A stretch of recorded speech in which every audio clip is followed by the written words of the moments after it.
Welcome back to the Moosa Cricket Stadium, Pearland, Texas. Game number 2 for the day that we're covering in the Veterans Cricket USA T20 Franchise Tournament. Ladies and gentlemen, this one features the San Francisco Blasters and the Georgia Titans. The Georgia Titans winning the toss and being in the position where they have to bowl out the San Francisco Giants, San Francisco Blasters for a low total and then chase it quickly because of net run rate considerations. Captain Junior Das choosing to bowl first. And given that he's choosing to bowl first, the batters for the San Francisco Blasters are Rocky Singh and Saurabh Singh. The man with the ball in hand is Hemant Patel for the Georgia Titans. And I think that you're going to see an interesting match here. We're getting down to the business end of the tournament and we might talk in a bit about what the different permutations might look like. Just know that this matchup features a 1 versus a 3. The San Francisco Blasters are in the number 1 position. 2 wins, no losses. Georgia Titans are 3. This is in Group A rather, with 1 win and 1 loss. So they need to be able to win. First ball outside the line of off stump. And we're on the way off and running here in this match again, the Veterans Cricket USA T20 Franchise Tournament. This Group A matchup featuring the San Francisco Blasters and the Georgia Titans. By the way, if I did not introduce myself, Brian Walters, and I will be here for today and tomorrow. Unfortunately, we'll need to miss on Sunday, but if you are within the sound of my voice and can make it down to the Moosa Cricket Stadium, it is a fantastic location to watch cricket. And these gentlemen are all giving it their best, even at their advanced age, if you will. This is a Masters tournament. So all of the players are 40 years of age or older. But you would not know that by the way that some of these gentlemen are sprinting around on the field as if their lives depended on it.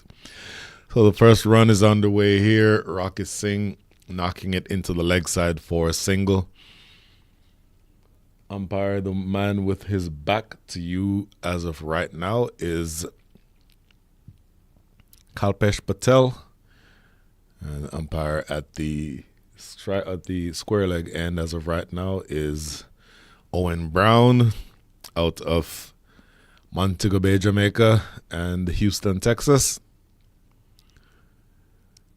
Winding up for a big shot there. Ends up not playing the shot, and luckily for him that was his choice because it's too far outside the line of off stump for the liking of umpire Kalpesh Patel. So once again, the San Francisco Blasters, top of the table, 2 wins up, no losses down. Texas Red Cobras, after an impressive win earlier this afternoon, as this is blasted down the ground. This is going to go a long way. Did it go all the way for 6? Nope. Fell just inside of the line and goes away for 4. And I will say that the San Francisco Blasters are all very compact players. They play proper cricket, but if you overpitch, if you get it too full, then they more than have the capability of going big down the ground like you saw Rocky Singh do in that instance. Actually, that was Saurabh Singh. But in any event, you think you'll see from that first shot that he played, the intent is there. And in speaking to Captain Sunny Singh ahead of this game, as he goes for the big shot again and misses, Sunny Singh is still smarting from the loss in the finals last year. So much so that he was able to tell you the exact score and the exact margin of victory and the exact point in the match, meaning which over and which ball that they lost. So let's just say that they are very much motivated to not have that happen again, and certainly would be one of the favorites going into this weekend. And watch to see what they can come up with here outside the line of off stump this time. Goes through for a dot. So 1 ball remaining here in the first over. 6 runs on the board. Rocket Singh and Saurabh Singh are your 2 openers. The man with the ball in hand, Hemant Patel, is the bowler, left arm over the wicket, bowling to the 2 right-handers. And, of course, in this stage of the innings, you can only have 2 outside the circle. As of right now, I see 1 outside the circle. He's at deep backward square leg. Here's the last ball, and he hammers it away. Now they'll wish that there was somebody in the deep at deep mid-wicket because it finds the rope. Solid stroke to end things here in over number 1. 10 runs coming from that over. At the end of over 1, the score is 10 without loss.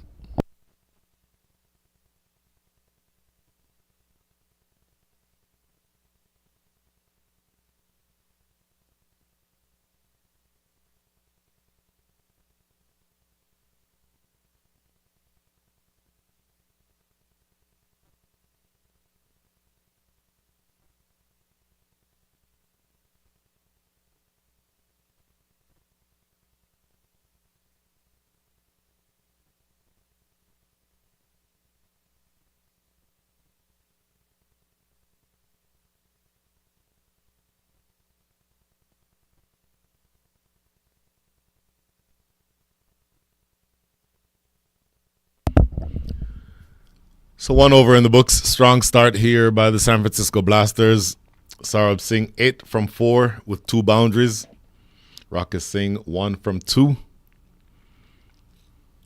And Hemant Patel serving up that first over, over-pitching on a couple of occasions. And each time that he's over-pitched, he's been punished. Once straight down the ground, the other to mid-wicket.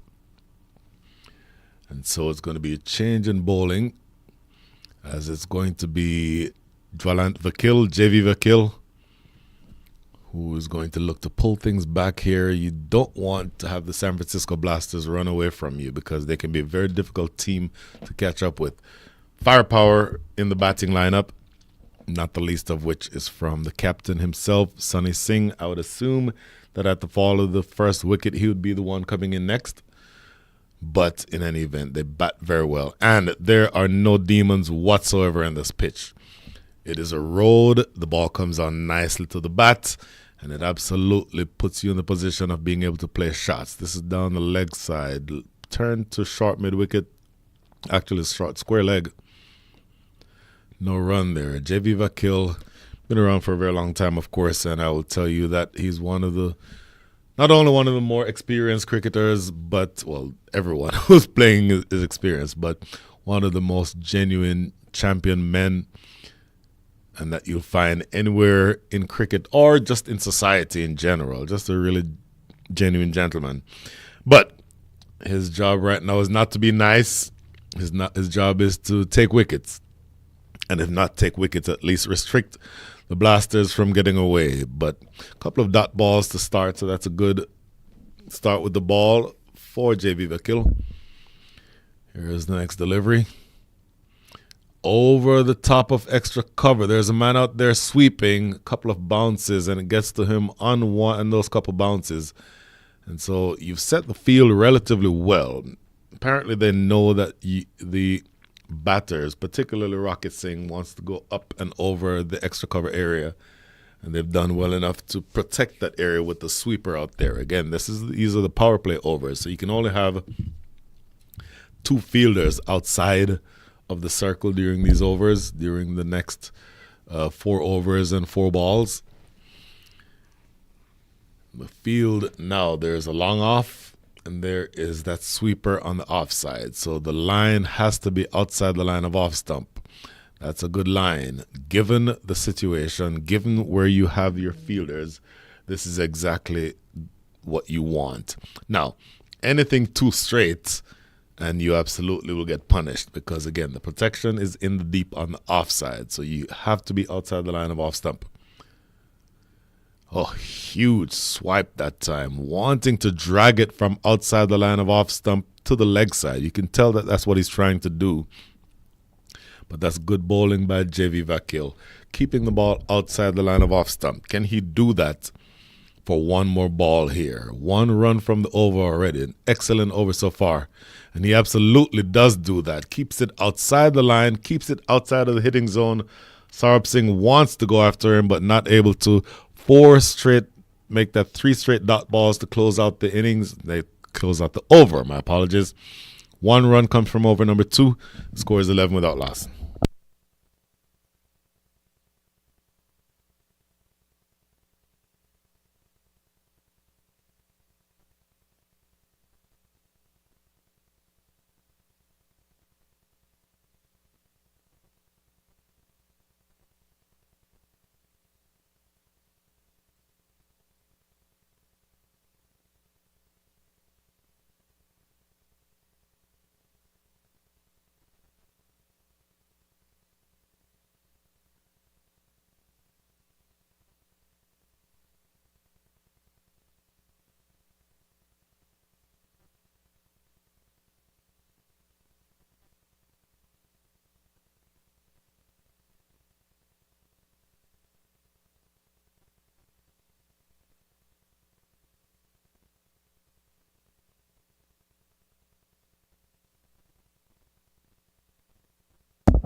11 without loss after 2. Hemant Patel about to bowl his second over. And from his standpoint, he will want to bowl a more economical over than he did the first over that he bowled. Went for 10 runs in that first over with a couple of 4s. Struck down the ground. Oh, diving attempt by mid-off. Can't get near it, and it goes away for 4. So Hemant Patel again starting off on the back foot here. Saurabh Singh wants to go after him. And in fact, that was Rocky Singh who played that shot. Gets it straight, and maybe not quite as straight as he would have wanted it to, but it still was able to evade the diving fielder at mid-off to run away for yet another boundary. So 3 4s have been struck so far, and they've all been off of Hemant Patel, and they've all been off the front foot. So given that he's an opening bowler, and given that you're in the power play overs, you'd think that he'd want to pull his length back just a little bit. Slower delivery, big swipe and a miss. So a good change there. But I think I would like to see him establish a stock ball. Get something on the line of off stump, short of driving length, trapping the batter on the crease, meaning that he is not sure whether to go forward or back. But everything so far has been full enough that the batters are just planting their front foot and playing through the line. That generally gets you in trouble on this pitch because this pitch is relatively easy to bat on. Oh, outside edge. Moral victory is going to run close to the boundary. Is it going to get there? Yes, it does get there, but was the outside edge, genuine outside edge found? Had there been a first slip in position, he may have been in business. But that was more the length that I was referring to. Maybe not quite that short, but certainly a length that has them either trapped without going forward or back, or certainly going on the back foot. In that instance, Rocky Singh went back onto the back foot, looking to cut top edge. So again, a moral victory for finding the edge, but it's still 4 more runs. Next delivery, that's more the length that I'm looking for. And it's a dot ball here. Just 2 balls remaining in the over. And if he can establish that length and maybe get that line exactly on off stump, I think he'll be much better off. Because anything else on this pitch, I think, is asking for trouble. So where you are now, 2 balls remaining. Let's see exactly how he can close this over out. Played back to the bowler himself, no run. So gave up a boundary, a legitimate 4 to start the over. The 4 balls after that have been good. 1 was edged away for 4, but everything else has been relatively, in fact, there have been no runs scored off the other 3. So up to him now to close this out strongly, but I would think that he'd be more happy with the way this over has gone than the way that the first over did. Needs to close out strongly here, though. Loop is slow full toss. It's played into the offside, mid-off. Cleans up, 1 run. 9 runs total coming from that over. At the end of 3, the score is 20 without loss.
3 overs up, run rate 6.67, 20 runs on the board. And this is going to be JV Vakil continuing to bowl from the Massey Ranch Road end. Your batters are Saurabh Singh, 8 from 7. Rocky Singh, 11 from 11. Each of the batters with 2 fours. First ball is played square. The sweeper out there has work to do, but again, the field is set in such a way that that particular shot has been covered. So JV Vakil's first over went for just 1 run. And I think to the extent that you want to maintain some sort of normalcy with the bowling attack, you'd want him to continue doing exactly that. And once again, it's a similar type of line that he's bowling with that off-stump line, in fact, outside off-stump line, and asking the batters to play through the offside, because the 2 fielders in the deep, and you're only allowed 2 in the deep at this stage, they're both on the offside. One long off, the other deep extra cover. So the line absolutely needs to remain out there. In the air, that's going to go away for 4. It's going to pierce that gap. Great running attempt by the fielder running across from mid-off, make that long off, but not able to cover it. So you want the line to be out there. Maybe you want the length to be a little shorter. You don't want him to be able to just plant the front foot and play through the line. I said that earlier. So certainly the line itself is one that you'd want with that field. That has to be the line that you bowl. Perhaps the length needs to be just a little bit shorter. So this opening pair now putting on a 1/4 of a century of runs, looking relatively dangerous, currently projected to be at 140. Oh, struck firmly. That's going to run away close toward the gap and again hit the gap. Now this was on the ground and it went through the fielder at short extra cover. So you can argue that he should probably have stopped that. Wasn't able to stop it. And once it got past that fielder, everyone else is exactly spectating, if you will. So from here, looking at the next.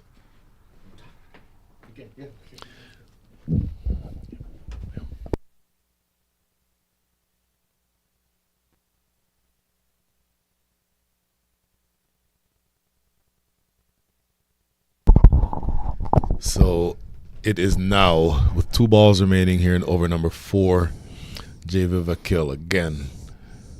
Oh, looked for the big swipe, missed out on that. And I have a gentleman sitting here whose opinion I want to get on that shot. Mr. Amit Sharma, tell me what you thought about that big shot that you just saw from Saurabh Singh. Well, Saurabh likes to attack from the get-go. The roles are clearly defined right here. And as you can see, he's enjoying. But he hasn't fully gotten to the duck. Oh, there you go. Skied. Nobody's out there. Deep mid-wicket. Don't think it will get all the way to the boundary. They'll get 2 runs. They may get 3. Do they want to come back for 3? Oh, that's good running. They do come back for 3. And you know what? At this age, it's not necessarily easy to run 3s. I guarantee you that's the only 3 that you'll see the rest of this match. So that is the end of over number 4. 32 without losses, your score after 4. That's good.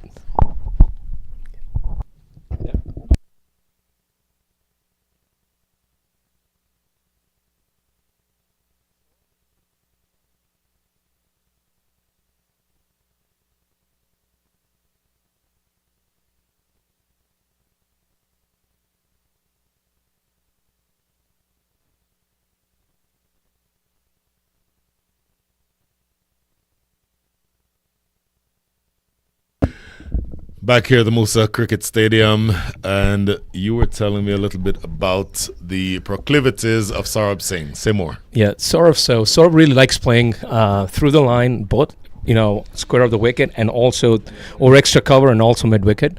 And you'll see because the bounce is low, he's kind of waiting for the ball to come on, but he's taking the bowlers up. This is the slowest start for San Francisco Blasters, and it's the 3rd game. I think they're putting the pedal to the metal already, so we were able to score about 12 runs in the last over. Let's see. He's back on strike.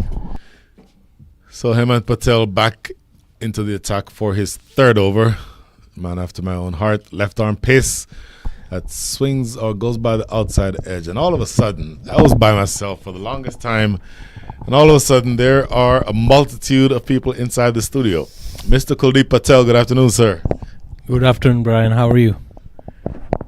I'm good. So you are essentially the engine behind everything that we're seeing right now. I want your opinion after this ball for you to tell me, number one, about this team that you're seeing now, the San Francisco, I almost said Giants. I always do that.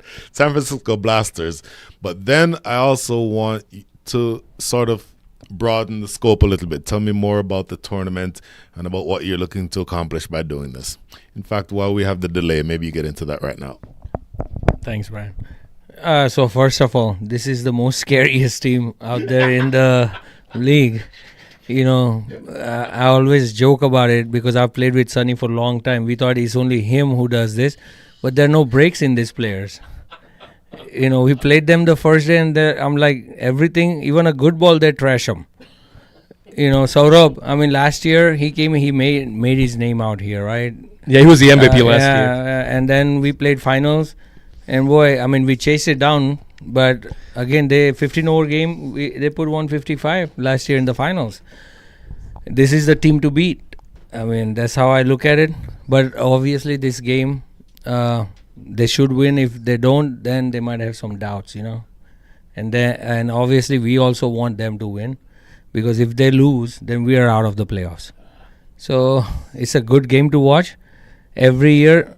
Last year also it was something interesting, right, Brian? Like it was run rate, who goes in last minute, who's gonna play. It wasn't decided till the last game, if you remember that. So this year now this game is like that someone's gonna go and play playoffs and someone's gonna play for lower seeding.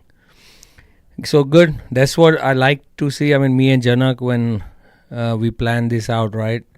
We wanted to do this is over 50 cricket, over 40. So we planned it out like we want some young men's also that they transition every 2 years into the next category. And a 40-year-old, a 45-year-old, nice ball. Also do not have to wait, you know, for 10 years until they turn 50 to play this game. So that is where I came up with this concept. It was very hard to sell to Janak because he's in his 60s. So he was trying to keep it, you know, over 50s. I'm like, Janak bhai, you know, our cricket's done. We need to think about this 10 years from now. We're leaving a legacy out there. You know, it's franchise cricket. So we're killing all the politics. You know, a owner decides to make a team his way. And I mean, if he wants to win, he's always going to have the best. And then we have the zones that they can make their team from. So it's not like drafting players or anything. Each owner has their zone. And they can, you know, go out and make the best team possible. And there is no limitation. You know, so Sunny always is into, he wants to win every single game. So he's out there trying to make his team better. His team is better and fitter than last year. You know, last year we saw that we kind of got to them because of their fielding, right? But this year they've been doing extremely well. What's the score right now? It's 35 without loss. 35, no loss. So now going back to what's our vision. Mm-hmm. So vision as, you know, for me, Janak, obviously Mihir is in it. Amit also is working behind the scenes a lot with the IT and doing all this preparation. So we came up with this franchise-based cricket that we can play like all over the country. Like players are coming, they're coming and enjoying cricket. It's about enjoyment. You know, in second innings, it's not about having a stress out there. Plus, there is another format, Masters out there. They're playing 45 over, right? When last year when we did this. And the insane part is, you know, 5 games in 7 days. I mean, we can do it 6 days. 6 days. So we can do this, but, you know, it's somewhere I always say there is an incident about to happen, and there's like we've lost few good men last year actually on the field. One in Florida, and there was one actually in Chicago or somewhere playing, and I mean, you know, they just passed. So we're like, if someone's spending a lot of money and coming to Houston, we want them to enjoy Houston. to make it to make it fun for everybody. So they're taking back memories, and it's not all about seriousness, right? Oh, I need to perform. Oh, if I don't perform, then I'm not gonna make it to the next level. So for that, people who wanna perform, they have masters. This is something that you compete. People have played extremely great cricket. If you saw this morning's game, look at the way Cobra's players and the other team also, Vishant and everyone, the way they batted. You know, my teammate, I got him here this first year. You know what he said? One quote: I wish I would have seen these people play 10 years ago. If they're batting like this right now, how were they 10 years ago? So that is a statement like for someone who just came in at a 41-year-old to come and play for me at the last minute, and he made this statement. So I think so we are going in the right direction with the franchises. Obviously, few more we are going to add, but it's going to come on selection on the area. We want to make sure they have talent in that area, that they're not hurting for players. You know, and any region that if we'll have some approaches, you know, some major cities might have 2 teams, you know, but it goes up to the current owner, if you know, of that area, that if he's comfortable giving another team. If not, just like, you know, not Starbucks, but like Burger King, you know, 5-mile radius, we've given them a 100-mile radius. But Kuldeep, I believe you, Sunny was saying that you're also looking beyond North America. You're also looking international. There were some teams supposed to be here. So yeah, so we just made a trip to Costa Rica, just as the owners. Like, we wanted to go out there. You know, if we are in some city, someone's always going to be busy because that's his home. So we said, let's get out. So said, how can we do this? We went out, and Guyana flew in. Costa Rica had a mixed team. They also had a Costa Rican born girl, play against us, right? And so we played 3 friendly games, and meanwhile we were there, we were deciding what can we do to make this better. So we came up with one thing is I want to go and get to know you. Yep. You know, we've never played anywhere, right? Fantastic. So my idea behind this is we go somewhere, we stay 7 days. Come to San Francisco Bay Area. You know, like there's a big cricket scene 100%, like, you know, but I've come there in my prime and played, right? But there was like, come play and leave. Remember pro cricket and stuff? Yeah. We've gone there and played and come back, right? Question is, so we're like, let's do one international trip. And, you know, it's not about who performed and who didn't. We want anyone who wants to come and who can afford to come. Right? If 24 says yes, we'll take 2 teams. Mm-hmm. If 36 says yes, we'll go to a country where, even though 3 teams are ours and 2 other, we'll play amongst each other. Nice. Mm-hmm. But it's to hang out, you know, do things and make memories. So what's next now? What's your next trip? What international trip? So right now we've been talking about like maybe November, December. Maybe it might be India. Oh, nice. You know, whereabouts? What part of Mumbai. India? Oh, my hometown. So, yes, so I'm from Mumbai too. Me too. So there is if you know Vijay Patel, he owns Omtex. Mm-hmm. So 2 hours outside of Mumbai, he's made a great facility like this, but with you can stay there, you know, and it has a complete facility of an international stadium. Oh wow! So we are planning to see if we can take teams there. Obviously, we are also gonna plan, because we have our Pakistani brothers, and we would love for them to come and experience also in India. Yeah. So we'll plan it out in a way that they can apply for their visa in time, you know, and they can also come, and maybe this is the journey that they'll remember, that we might not get to go to India, and this is one way we went and saw India. It'll be one heck of a tournament. I'm sure you're going to get a lot of signups. Yes, I mean that is the key, right? Look, at the end of the day, we can just try. Yeah. You know, but if you do this in advance and there is no selection process, right? We have enough time that you can go and apply for it. Right now, still is 35 for no loss, or after 5 overs. After 5, so looks like you know, Titans are doing good. They've held you back. Like yesterday, you guys were what in 5 overs? Yeah, 6 overs. We were crossing 60. We were at least 10 and over. We were hitting a good stride over here. I think the bounce is low, and playing down the ground using the feet is a good option. Oh, that's a fantastic shot. It's a boundary. Rocky. Rocky. You know, That was a mighty You hit. got Saurabh there. Then you got Balli. You got Sunny padded up over there. Balli's not padded up right now, as of now, but you know. We have Krishna, KP, who's there. two down. KP exceptionally well. He batted exceptionally good. The last two against games, him. yeah. You know. I can tell you this. I think the bounce is a little. It's because they're slowing down the pace because Rocky loves the ball come onto his pads, and he's really good off his pads. And when the bounce kind of is holding up and staying low, it becomes harder to actually. So I'll tell you the beauty of this wicket. You have to understand. I mean, we play on this all the time, right? And Brian has commented a lot of games. So if you see, if you're looping the ball, you're getting the bounce. When you're pushing the ball, if you don't hit the deck, it's gonna skid and stay low. Yep. So at our age, you know, the shoulders are not there to hit the deck. So 70% of the time, it's gonna just stay low and skid on. Yeah, my man Rudolph Hines, he was just saying, "Hey man, I'm gonna get some bounce out of this wicket because it's got like a shiny wicket if you don't know how to bend." I can't How wait. did he bowl? I missed it. I was not here. But He did bowled really well last. He took 3 wickets against. No, Coburn. here today. Oh, we haven't bowled yet. Oh, so- he hasn't bowled yet. Yeah, okay. we're batting. So. Oh yeah, Blasters. that's right. And I just want to say the name is pretty apt. You said, because Sunny Singh put our team, the San Francisco Blasters, and we're blasting every ball. That's the intent. So that is the key, right? That's Blast the intent. every We're ball. blasters. We're gonna. Yeah, play I our like game. that slogan. He should come up with something underneath his logo saying "We blast every ball." You know.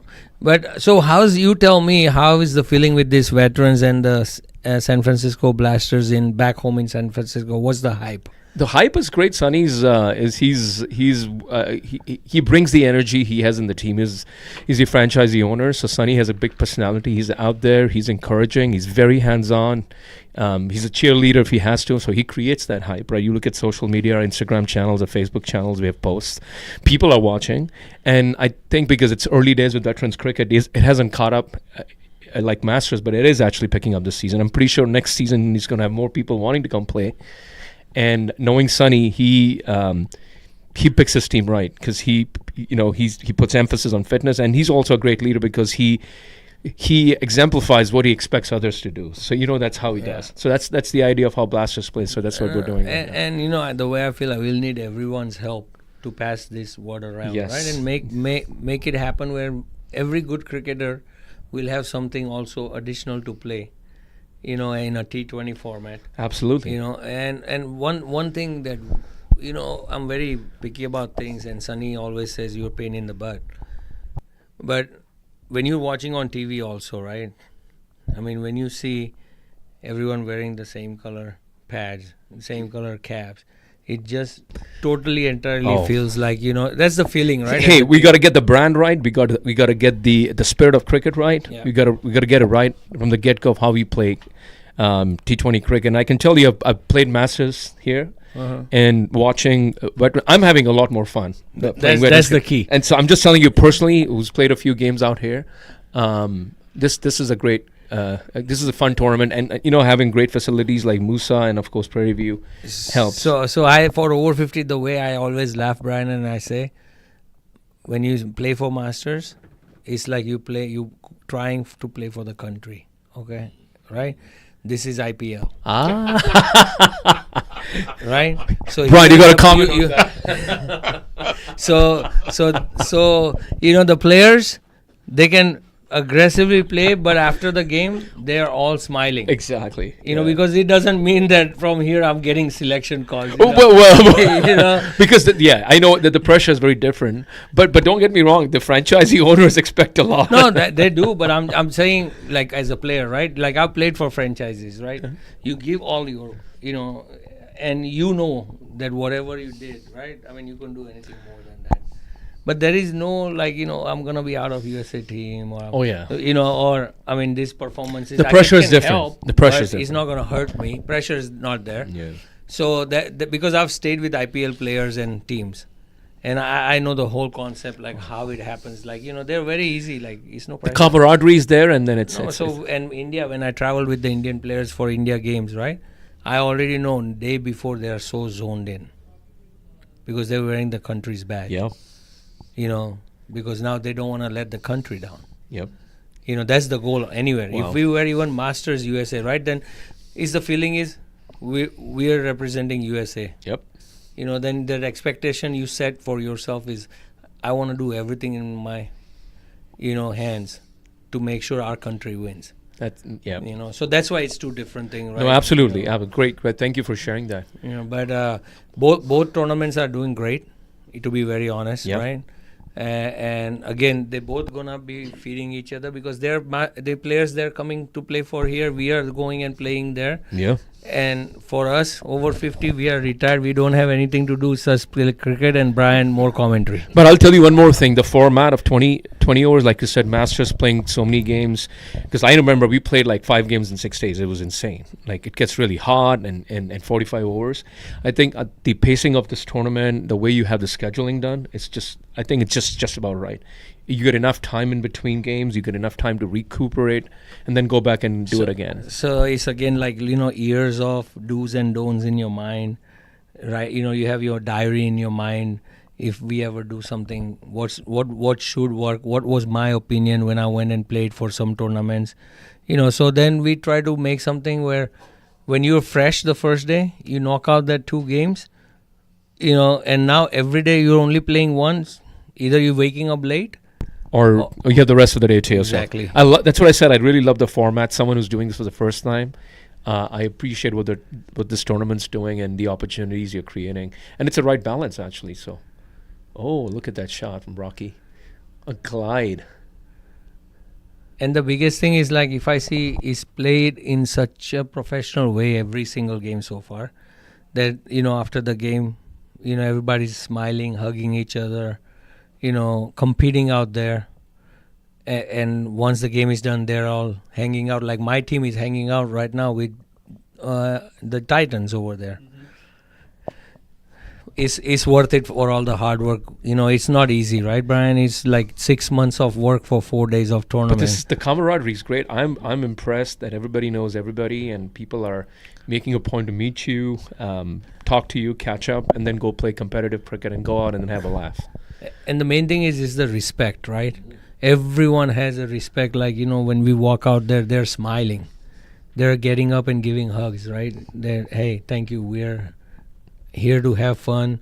And Houston's famous for its food. Oh, yeah. We love the food. So everybody, as soon as they know they're coming here, they go on a diet for it. I don't know about that. Bold. Oh, there you go.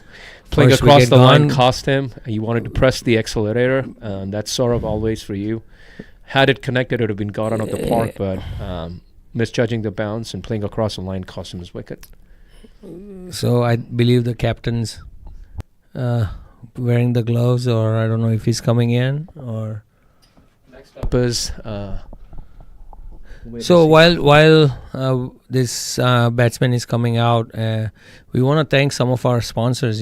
Survey Signal is there, Crick Store Online, Dipesh for being our league sponsors.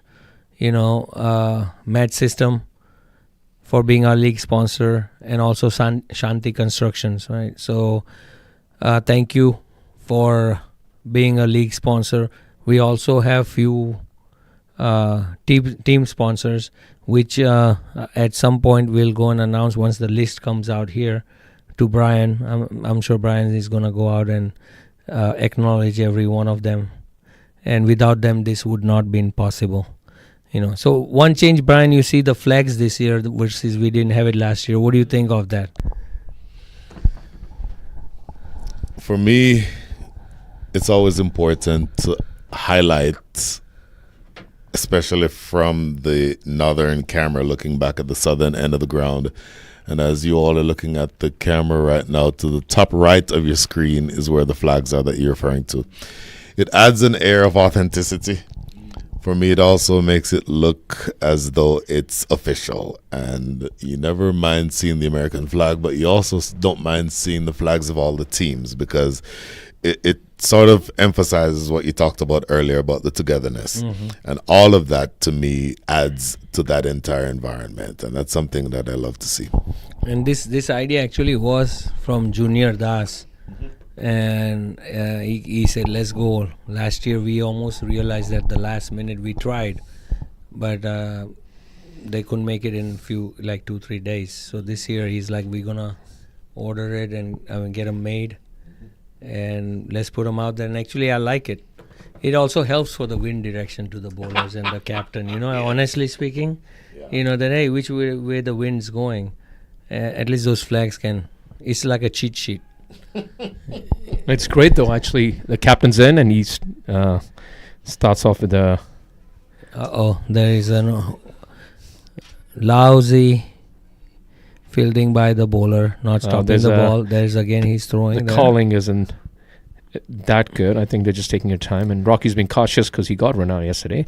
Brian, that breaks your prediction. We get a third, the second 3-run run by the Blasters. I'm telling you, you're underestimating the team. As Kuldeep said, this team was a lot more fitter this year, and the emphasis is on scoring from the get-go. It's 48 for 1 after 7 overs. So what do you anticipate? Your squad. You got 13 overs. What do you think the total you need to put up there to defend? I think anything in the range of 155 to 165 would be at this pace at which we're going. We know we have enough firepower, so if we have wickets hand, we can easily press over 180. But I'm being more conservative, knowing how we're pacing ourselves, and I think 160 would be a great total on this wicket, because I think from morning it's slowed down a little bit. Part of it is also the Titans have figured out what pace to bowl on this wicket, so they're not giving enough push on the ball, and then you have to generate bat speed or get to the pitch of the ball. I'm pretty confident Sunny, our skip who's out there, he has a point to prove, so I'm looking forward to some blasting from our master blaster. So I also think, maybe I'm sure you have a couple of technically sound batsmen. I think they would justify more on this wicket versus just going and hitting. There you go, good shot. Yeah, through the covers. That's a misfield and a boundary by Junior Das. I'm telling you, there's power in the Blasters right now. There you go. But you need Sunny really used his feet, got to the ball, the pitch of the ball. And he took it on the full actually, and drove that ball over covers. Good. But I agree with you. Yeah, if you're a more classical batsman, I think the bowler knows Sunny is teasing him with flighted deliveries, and forcing. And Sunny's actually taking up on the challenge and stepping out and trying to get either to the pitch of the ball or take it on the full. So Nayan Bhai yesterday actually bowled very well against us. He gives so much air up there, and it becomes like the batsman's his legs are shaking, I want to get to it and hit him. This was going to be an interesting one with Rocky saying. Yeah. It's hard. I mean, what I've also found, Kuldeep, just tell me if you're right. I know you talked about technically correct batsmen who you let the ball come and play under their eye or use their feet to get to the pitch of the ball and not let it turn. Is that what you're referring to? And then wondering or suggesting that those batsmen would be more successful in rotating the strike, definitely, and hitting through the line, or at least pushing for the singles and doubles rather than mighty heaves. Definitely, again, if they're going for a big shot every single ball, right? There is always the ball. All right, got out. Rocky completely deceived in the flight, played it from the crease, and the ball just went through the gate. So this is what I was talking about exactly, right? That you have to have one who's technically rotating the strike, and on a fast ground like this, you playing down the ground in a V, you get so many runs. Exactly. And if you see when we played against Chicago, I mean, they scored because we bowled in the wrong area. So all they were doing was hitting big shots, right? So they hit a lot of sixes. When our team went in, they bowled really good, better than us. But since they were technically sound batsmen, they made so many drives and the boundaries, the pressure was not there. That you had to hit big shot. So you were playing correct cricket. You weren't going for bigger shots. You were just playing everything on the merit to kept it low on the ground and then playing through the line. I can see that. Our next batsman is Krishna Prasad, number 9. He's been the leading scorer for the team, and he had some lovely drives yesterday. He hit 250s. So he walks in right now He to played join well Sunny. against us too, right? Yeah. I mean, but again, one thing I'll tell you, I'm a type of bowler that when I go in the unknowns, it takes me one game, and I can assure you, I bowl to him, and if we see you guys in finals, it's gonna be different because now we have data. I mean, each team has data on the other. That's true. He's who utilizes it best is gonna win at the end of the day. But Yeah, you read the conditions, you play the conditions, and then you don't play the opposition, and then Yes. that's it. And then you Yes. keep it simple. As my teammate Rudy told me, I'm at basics. That's it. You play That's- basic cricket, and you then can't go wrong. You can't go wrong. You can't go wrong. Yeah. And then the batsman's weaknesses and strength. Like we realized in between the game that he's very good at cutting the ball. He scored a lot of runs on the offside. So when you score a lot of runs on offside, that means what, Brian? That you're a good player. Yeah, you're good at driving. You're good at picking you're lengths. playing with your top hand. Yeah. That means you're not a bottom hand player that you're pulling everything. So speaking of the umpires, Brian, what do you think? How happy are you with all their decisions, and have they been consistent? Obviously, I know Owen Brown very well. Known him from the time that he used to devastate bowlers in the Houston Cricket League. Watch this. Jesus Christ. Does that bring back any memories? One of the only people that you'll ever meet who sledges when he feels and sledges when he I bats. tell you, he's sledging this to himself. He'll hit a brilliant shot and he'll say, Jesus Christ. And one time he hit me for a 6 over covers. It was a flat 6. And he goes, Bumbo. Oh, okay. So but what as soon as he said Jesus Christ, I'm looking up here, left, right, trying to just make a little joke, and he's like, what are you looking at?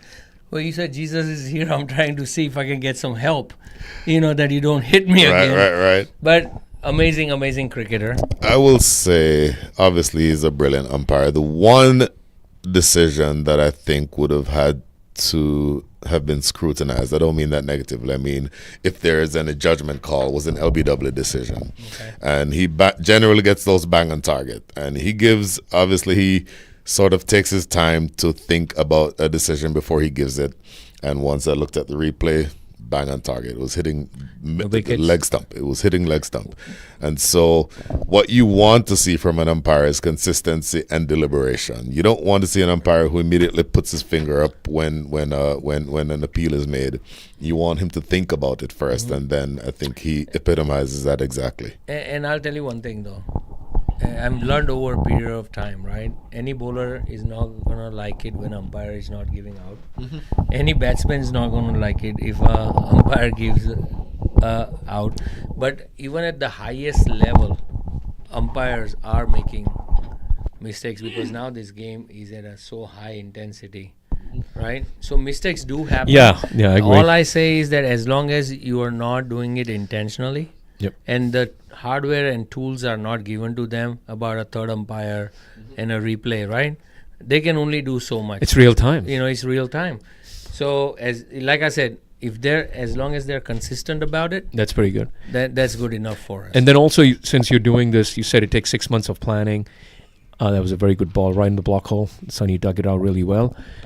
One thing which I'm pretty sure, like any organizer, any sponsor, anyone who puts in a lot of effort to get this tournament of this scale go, I'm sure there's going to be a lot of evaluations, retrospection about how the tournament went, and these could be taken in as feedback and how and improve upon that. But more or less, I think what we've found so far is it's been fairly consistent across the board. So. And again, I educated every owners, right? That look, as long as we find honest people, mistakes will happen. We can talk about it after the game and make them better, but we cannot create a scene out there and make the whole organization look bad. Yeah, spirit of the game. Spirit of the game. That's super. You just walked, and I think it shouldn't be like it. It happens in one league or one tournament. It doesn't. I think that's consistent. So I think, I think that's needed and that's much appreciated. So. And I'll tell you, entire panels. What I saw yesterday, today, Kalpesh he's flown in from L.A. He's an amazing umpire, very, very consistent. Obi is there. Myron is there. You know, also we have Sharad. He's there. He's not here today, but he'll be here tomorrow, I think.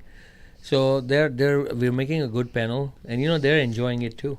Yeah. Couple of them, they came and said that, you know, we love this tournament. Why? Because everything looks professional. You know, and when it comes from umpire who are doing a lot of games, right? So we're to a T that we're not letting people wear different caps. Even they want Panama caps, we are saying no. Yep. Sorry. I know You what you're know, saying. you cannot justify that team sponsors. So you need to wear this. And next year, if you want a Panama cap, you request it, your owners will get it for you. Very nice. Very You know, nice. but definitely we're getting slowly we're understanding some stuff that we can do better. But can I make another compliment? Sure. The timing of this tournament, because it gets so hard later on the year. But I can tell you, we're so grateful that it's happening now in April, and the weather has been very kind comparatively. I know it's been windy, which is always the case in Houston, but it's not like scorching in May or in August or October when you're like, oh my God, it's so humid. And one of the things I'd always say, when you're doing something with true heart and true spirits, right? Even Mother Nature will try to be there for you. Like last year, finals, it was supposed to pour. You remember that, Brian? We went and had plan A, plan B, plan C. What if it rains? Where it rains? How are we going to use the ground? Who is going to play and who's not going to play? All the owners said, you know what is important? Important is that the tournament happens. You know, so if there was Cobras and San Francisco were fighting for something, you know, and Cable's like, I don't mind to switch my game. We'll play in the morning because there's chance in the morning. So I'm already there in my run rate. And you guys need to play it out to see who's going to be champion out of the three teams, right? Yep. So hats off again, all the owners, like the amount of planning it goes, and I'm very, very specific, and I keep reminding them, remember, we are all friends. You know, that is the most important thing. We are going to remember these bragging rights for 2 minutes or 5 minutes, you know, right? And after that, you know what? We're again talking to our friends and hanging out with them. No, this is fantastic. I thank you for sharing all the wonderful insights of how this tournament has come about, your vision, what it takes to organize the teams, the team owners. I think we should probably do a segment on team owners next time. We should. It'll be a fun fact finding, but also like a fun one. I mean, I'm telling you, they all are a piece of cake. Everyone. I mean, when we have our calls, oh my God. I mean, Sunny trips me. Then Rizwan Bhai trips me. I mean, you know, they'll come up with so funny comments or something, right? And I'm like, are we supposed to have a owner serious meeting? And they're like joking around everything, you know, and they're like, oh, I'll be like, sometimes I'll get mad, Brian, and I'll say, you know what? When I'm not doing anything, when you come, you know, I'm giving you all a job to do. They're like, you still gonna do it. Whether you tell us, we know you're gonna do everything. You know, but that's how we are, right? I mean, if we are the host here, we'll try to do as much as possible and make sure that they're also having fun, because owners, they deserve to have fun at the same time. Exactly. You know, they're putting out from their pocket financially. And if they don't have fun, then what's the use doing this? Yep. Brian, have you ever decided to play for the Cobras? You know, come back of retirement from this commentary? What do you think? Or you like this AC booth a lot? Number one, the AC booth is perfectly fine. I literally have the control right here that if I need to cool it down, I can cool it down. Number two, every time I go for my morning walk or my morning jog, I remember why that's the only athletic thing I do down the ground. That is a big hit into the wind, no less. That's a big strike. Again, so see, when you're technically going to the ball, you know, yes, so Sunny playing a long time at the highest level, he knows this, you know, that this is the only way he's going to survive. And I think he's been from the get-go, the very first ball he played off 9, he's been trying to use his feet and not letting it, and whether take it on the full or turn it into a full toss. And I think Sonny's doing it fantastically. And he's using the crease really well too. So I think he understands it. But Nan's bowling really well though. He's tightened up the ship. He's just given 22 runs and taken a wicket in 3 overs. Brian, what is our score at the second game for the Florida Hurricanes and the LA Knights? Do we have?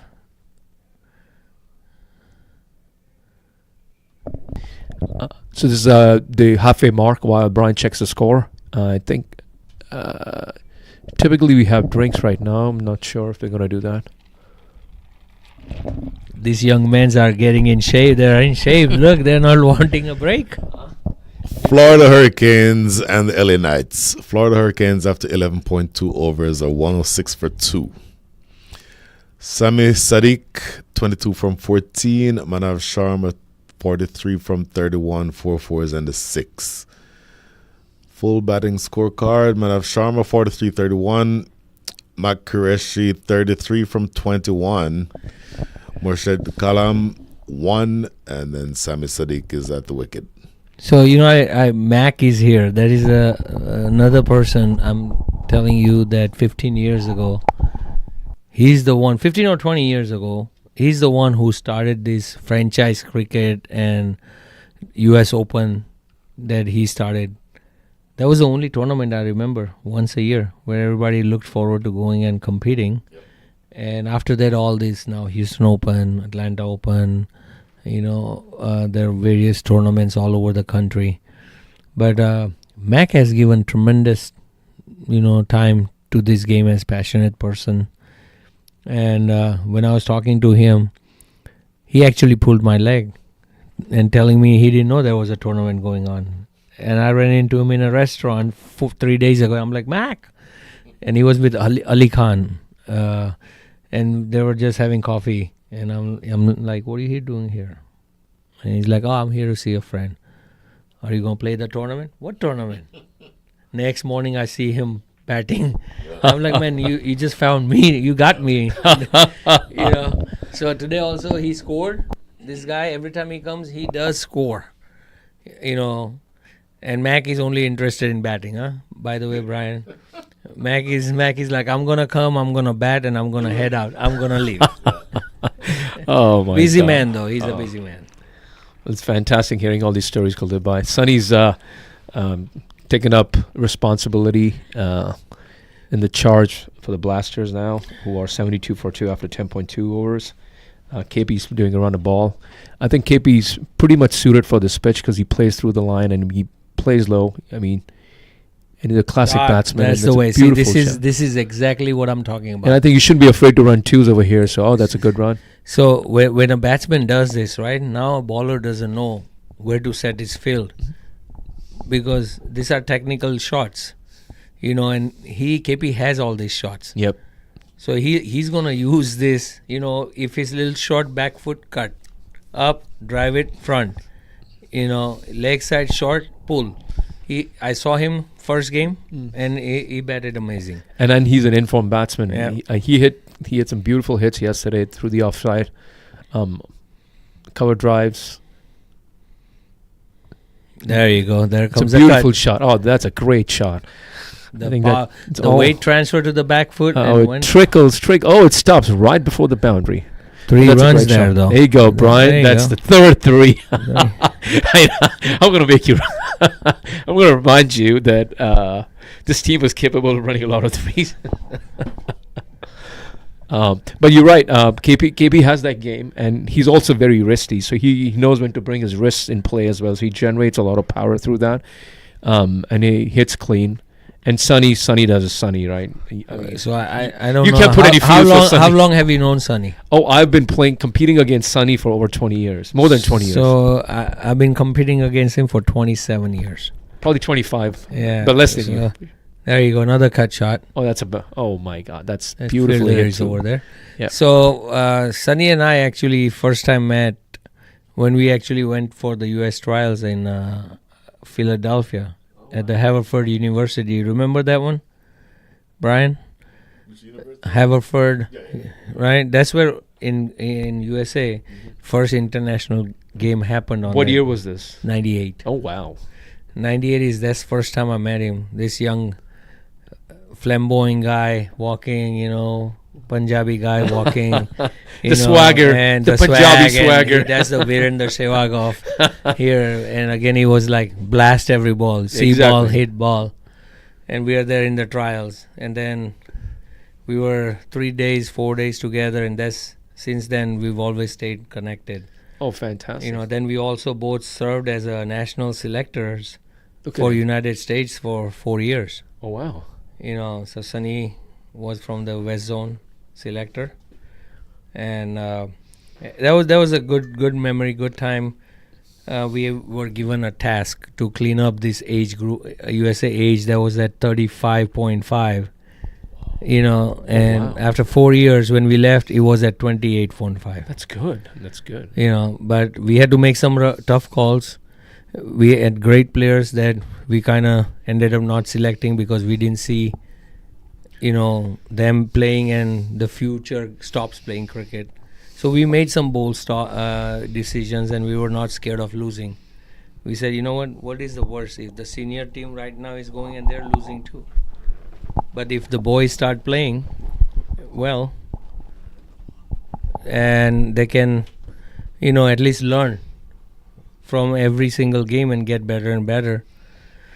But it was great time. We spent a lot of time in Florida. We had our discussions, agreements, disagreements on which player to pick. But at the end of the day, whatever we decided, we always stood by each other. It was for the betterment, like you said. It was goals oriented. The outcome was great. You reduced the age by 7 years. That's no mean. It's a big a big achievement, I'd say. But look at that. The way he's batting, he looks like he's in his 20s right now. He does. Oh, look at that, manipulating. You see now, again using his feet. But I told you he brings his wrist beautifully in it. And look, he played. He took the ball full on the and then brought his wrist and played it through the square leg region. A fantastic shot by Krishna.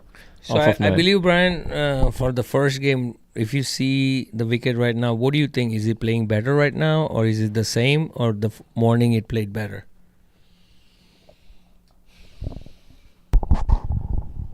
The wicket, I think, is pretty consistent. I think the difference this morning was that the bowling was ragged. And each over, you would have at least one or two boundary balls.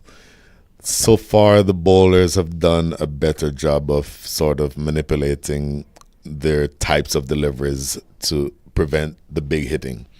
And for the most part, even though San Francisco is such a powerfully stacked batting side, the bowling is being performed in such a way that's keeping them quiet. I would not be surprised. Earlier when you said 160, 160 to me sounded like the low end of where you'd end up, and that's a good-looking shot in the outfield. But at this stage, I would think that 150, 160 would probably be a good score. And again, given I haven't seen San Francisco bowl yet, but I would assume that they're a solid bowling side as well. But San Francisco is ahead in terms of the standings, and so it's going to be up to Georgia to go get them, and that makes it difficult. I kind of agree. I think I'm thinking 160 would be a great target, and I think the team is on course if they don't lose too many wickets. And I think Sunny's been holding up nicely, and Krishna's settled it well, and he's going at a good clip. And I think the good thing about this partnership is they're all not afraid to run twos, and occasional threes also. So they're taking on the bowling. Nayan's been pretty consistent with the lens, and I think he hasn't been afraid to toss the ball. So he's throwing the challenge at the batsman, like, come forward, take me on the full, and then hit it if you got the power. And the San Francisco batters have just, been milking the bowling. So I think it's been a pretty competitive cricket so far. It's 9 of the over, and a good spell from 9. 4 overs. 31 for 1. So now 8 overs left. Again, I'm going to ask you, right? You still see in 8 overs you going over 160. That is another 70 runs. The firepower, we have Ankur, we have Rudy, we have Deep, Kitty, Ranbir, Balbir, myself. I think we fancy ourselves. I think it'll be a shame if we don't get to 160. But I know this team is quite capable, but again also realistic. So we have to first get there, and then we'll see. But I think we're on target to get to at least 150, and then those extra 10 runs, we definitely have the high power. And I think 1 or 2 good overs, we get the momentum. Who knows? We'll probably cross 172. Well, I would like you to cross 190. Junior is gonna kill me, but I mean, you know what? This I won't tell him to watch this recording until after the game, so it's okay. One more. I want to give some thank yous out there. Without them, this tournament would have not been possible. Is one Tanveer Bhai and Mangesh and Prairie View Complex, who let us use the facility yesterday. So we really want to thank you, and we appreciate you making everything ready in time. So Mangesh, thank you. Also, we're missing Saki Bhai. All these times, all these years, I mean, it was a home for us. Still, it's a home because Fawad, we want to thank you and the Kingsmen, Ikra, for letting us use this beautiful Moosa and Bilkis ground. And we're actually, everybody's enjoying. Wow, that's a great shot here by... It's out of the park by KP. KP and one KP to another, great shot. So, that's kind of like a famous initials nowadays, with Karan being KP20 and I'm being KP16. Now we have another KP. And what's KP's number? Let's see. Number 9. So KP9. I'm going to change his Instagram to KP9 and bring him to a KP family. And you know what's the beauty? Look on the back of his shirt. He has the initial KP. I don't know if you noticed that. And Good shot again. This was the momentum that we needed. So I think Blasters on course. And they'd start off with a wide, then a 6 and a single. So smart cricket, hit a big shot, get to the non-striker, let your teammate do some work. Yeah. While you kind of refocus on what you want to do. And Sunny has the advantage to hit with the wind, but Sushil's been giving him nothing. Oh, nice cut there. Late cut. And I think Sushil's been bowling exceptionally well to Sunny because I think they've played a lot of cricket against each other. So he's been bowling either full or he's taking off the pace and keeping it outside his hitting arc. So which are the two teams that SF wants to see in the finals? Have you all discussed that or wished that we want to play? I wouldn't say that. I think, like I said, play the game, not the opposition. So we still have one round robin with this league game done. So I think it's one game at a time. This is going to be. I'm sure there's going to be plenty of talk tomorrow and day after. But I think the way Sunny's told us, have fun, compete well, but the game at hand first. So. And see, if we're looking out of our commentator booth, right? I mean, see how many of SF players are engaged right now outside the boundary. I mean, this is amazing to see. Right. That there are 3 standing right outside the boundary. There are 2 right behind them watching the game. So it's like everybody's caring. Yep. Because you guys are friends, right? Yep. Probably for a long time. Some of them are more tighter, but then every trip gives you an opportunity to meet new team members and then make those connections. And then what's cricket? You play for each other. Those are the teams that, win or lose, they have the most fun. And of course, they win tournaments when you play for each other. So I feel the mindset's out there. It's a fantastic shot from Sunny. I think this is the over that the Blasters needed to cut loose. Started off with a wide, then a 6 and a couple of singles, and then another beautiful boundary to end the over. So, I mean, I'm also happy that there have been some overcast, clouds are a little bit there and the sun's not coming out, The weather is so much better, I tell you that. 96. No, it hasn't. 100? Oh, no, it's 105. It hasn't. Wow, okay. Yeah. 105 This was a 16 run over, so. And the last over was about 10 or 11, I can't remember. 9. So I think, the momentum's shifted, and I told you, right, that's how it should be. So all this time I thought that Junior was misfielding. Apparently wasn't him misfielding. Because now I see him, he's wearing pink sleeves, under the shirt and not the red one. I was going to give him so much hard time after the game. What happened? You gave a boundary. So did I today, but I mean, let's not be harsh on ourselves. He's just bragging, right? I know. Yeah. The good thing is we get to test our fitnesses and then go have fun. Yeah, exactly. And I think we can do it as long as we could. And that's how the So mentality is. I was talking to Janisar Khan today, Brian, and he just mentioned something that there's a Pakistani test player, Shaklain, was here, and they were talking. And sorry about that. And he was telling Kuldeep bhai, my background and blood is cricket. So me and Shaklain bhai are talking. And Shaklain bhai is telling me, he encouraged me, do this, because when you do something for a long time, so it's like this cricket is your blood. If blood stops running in your body, that means it's time to go. When you love this and when you keep doing some things, you're getting fitter, you're staying fitter because you don't realize, but you're walking so much on that field, even if you're giving practices to young players, anything, you unknowingly you're getting fitter by walking around and getting your 6,000 steps, which kind of helps you. So he was telling me that this game is such a great game. I don't think I'm gonna compare baseball, basketball, football, nothing to cricket. You can play baseball at 50. You can play baseball, but your basketball or your football, you can't play at 50. This game is just something that you can enjoy until a 70-year-old person I saw in England who's still playing at 70 and competing like Division 3 or Division 4. I don't want to be rude, but this game was invented by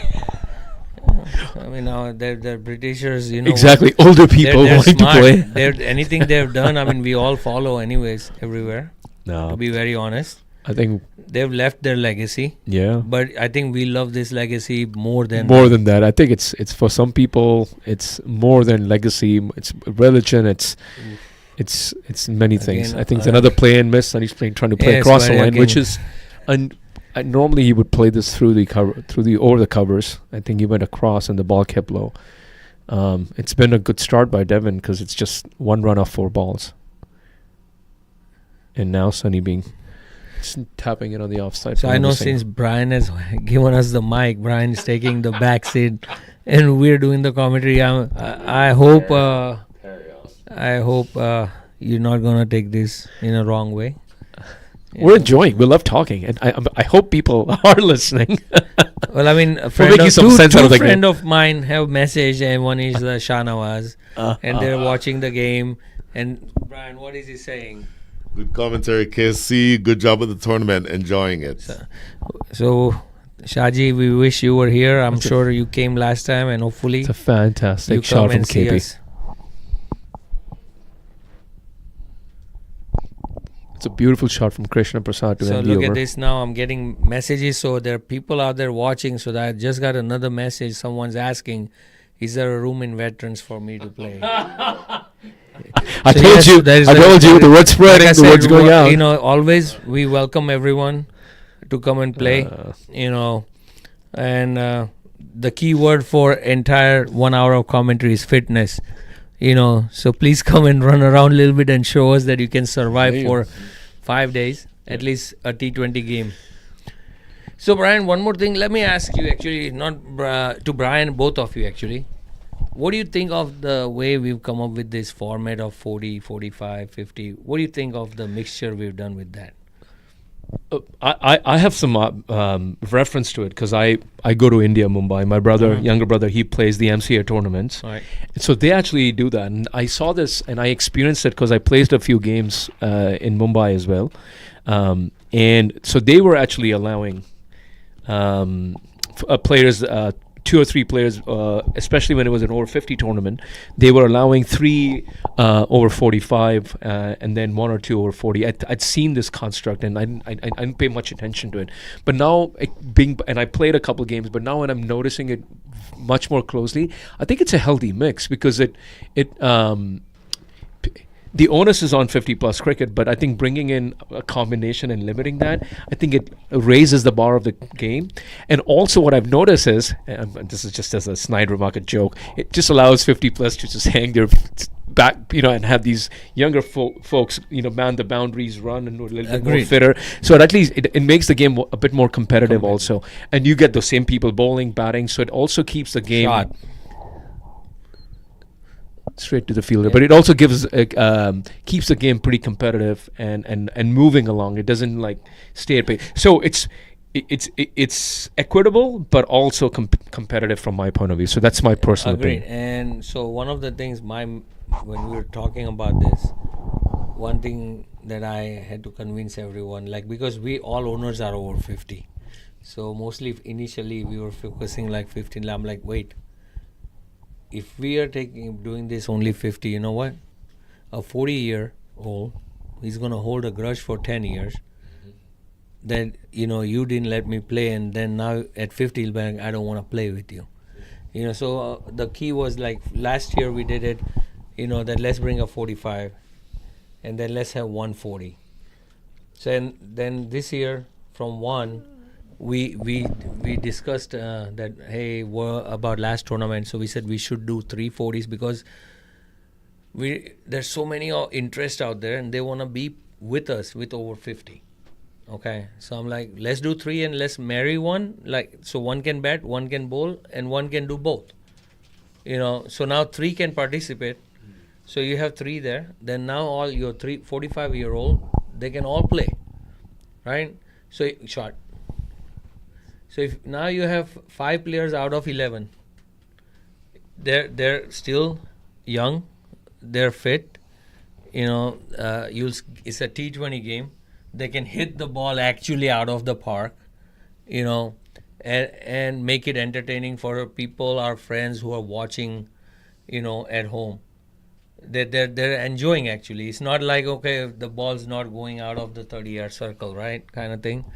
So, and a 40-year-old will appreciate, because in 2 years they might transition into the 45s, and then one slot opens up for a new 40-year-old to come in. Shot again. And the 45-year-old might transition into 50, and the 51 might retire. I'm pointing towards Janak Bhai, but I don't think he's going to retire, he's an evergreen soldier. For me, it's about the competitiveness. And yes, 50, being able to be running around on a cricket field at 50 is a credit. But if you mix in some 40-year-olds and some 45-year-olds, then that elevates the amount of competitiveness and adds an air of, let's call it, legitimacy to the proceedings. And for me, it certainly enhances the overall impact of the tournament. Agreed. And one more thing is, they also push the over 50 guys, that now we have that pride in us because we've played good cricket. Yep. That, hey, we are going to give 100% because we don't want to be the weakest link. So basically it works in tandem with It's both. it's symbiotic, but it's also competitive. But I love what you said, Kuldeep Bhai. You also mentioned that the transition part. I think that's perfect because you're bringing in, and it's also franchisee, so it's you're opening up doors, and it's the format's decided by you, and who knows, you might tweak it a little bit more to make it more competitive. But I mean, the intent is out there, and I love the fact that it raises the overall the level of the game, which is pretty awesome. And then That's a very good also shot. that demand, we have to keep that intact. Like if we open up and add more 40s and stuff, then what all of the sudden happens, it becomes an average thing. Yep. So when you know that, okay, in a whole tournament you can only have 24 40-year-olds in 8 teams, right? So that demand will be like, you know what, Let's get more quality Let's in get- there. More quality. let's do this Yeah. kind of thing. Yeah. So and obviously I have a feeling that, like, I'm getting messages after the tournament. I mean, this year we had Crick Hubs as an invitational team. Mhm. I was in the parking lot with them, and they're like, please let us participate. Shot. What a shot. It's a phenomenal Nice shot through there. the extra cover drive. Beautiful from So KP. they were going out and saying that we would like to come back and play again. So Oh yeah, they were the last team that were added as a. added, yeah. in, and thanks to Ranjit and Vinod, that at the last minute, like first initially there was a Dallas team supposed to be here, and they couldn't make it for some reason, And Ranjit said, "No worries, we'll make a team from here. We want to come and enjoy and be part of you Oh guys." my! And they were 2-2 yesterday. No, they are 2-1. They were on the top of the chart Yeah. until they They lost it today. today. Yeah, they were And chasing then- 187. Yep. And the funny thing was, I'm like, you needed to win. Yeah. And you like, our plan was not to see y'all in 7. Oh no! Look at that shot. Oh my great God. shot. See again, what I KP was- again using his feet through the extra cover region. Another beautiful shot. beautiful shot. At the same time, he's playing in that V that I'm talking about, and makes the life so much easier. A bowler is going to be now. Devan is moving his fielders, but again, it doesn't matter, because he can sweep, he can cut, Straight. he can play straight. Yep. Those are the most difficult batsmen. And now he's going to think about the lengths to bowl, and KP's on top of it. I'm interested in seeing what Devan bowls this, and how KP is going to tackle it. I think they're playing. I think they're going to. Our team is going to just throw the kitchen sink now because there's 8 wickets in hand, and So- everybody can hit through out of the park. So I wouldn't be surprised if there might be some changes to accelerate. Wide ball. Look at the pressure on the bowler now. Exactly. 2 hits through extra cover region. The field placements happened. 3 hits. Oh, 4. 3 fours. 3 consecutive fours. My bad. Thanks for correcting, Brian. Oh, Well it's a bowled. dot ball. It's gold dust right now. A bit full. Yeah. Went under KP's bat.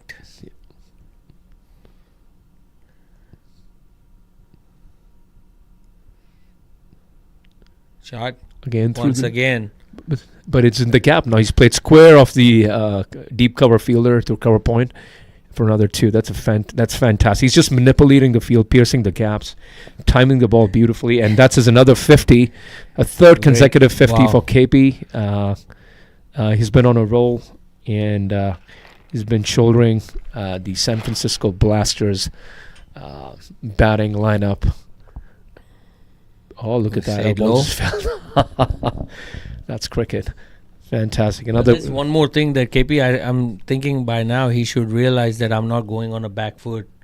Anything pitched that short, I should be going for for front foot only. because Yeah, the ball's it take coming because out. I think this is the training part, and when you don't play enough on turf, it gets the mind is like, oh, it's ball short. I should go on back foot. But you got to press forward. So 4 overs to go. yeah, we're You're still sticking to that target? we're on 160, but I was told you like if you have a little bit of luck, we could go over 170. So that's where I think so far so good with 8 wickets in hand. I think there is a big possibility with San Francisco Blasters pushing it past. Well, I have a 170. feeling something's about to happen in this over.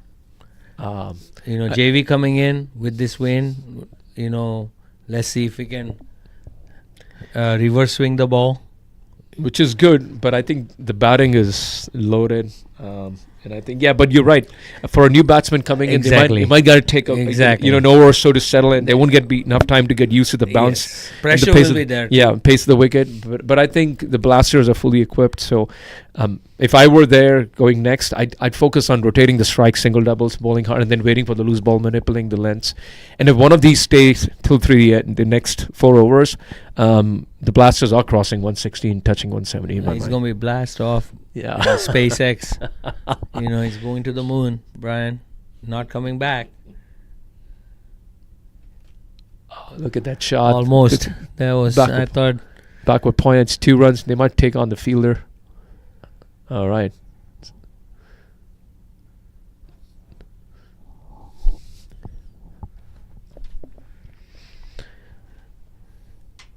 So Think for us, it'll look better and better. Okay, I'm hoping you'll get to 180 or 190. Okay. I know exactly why you're saying that.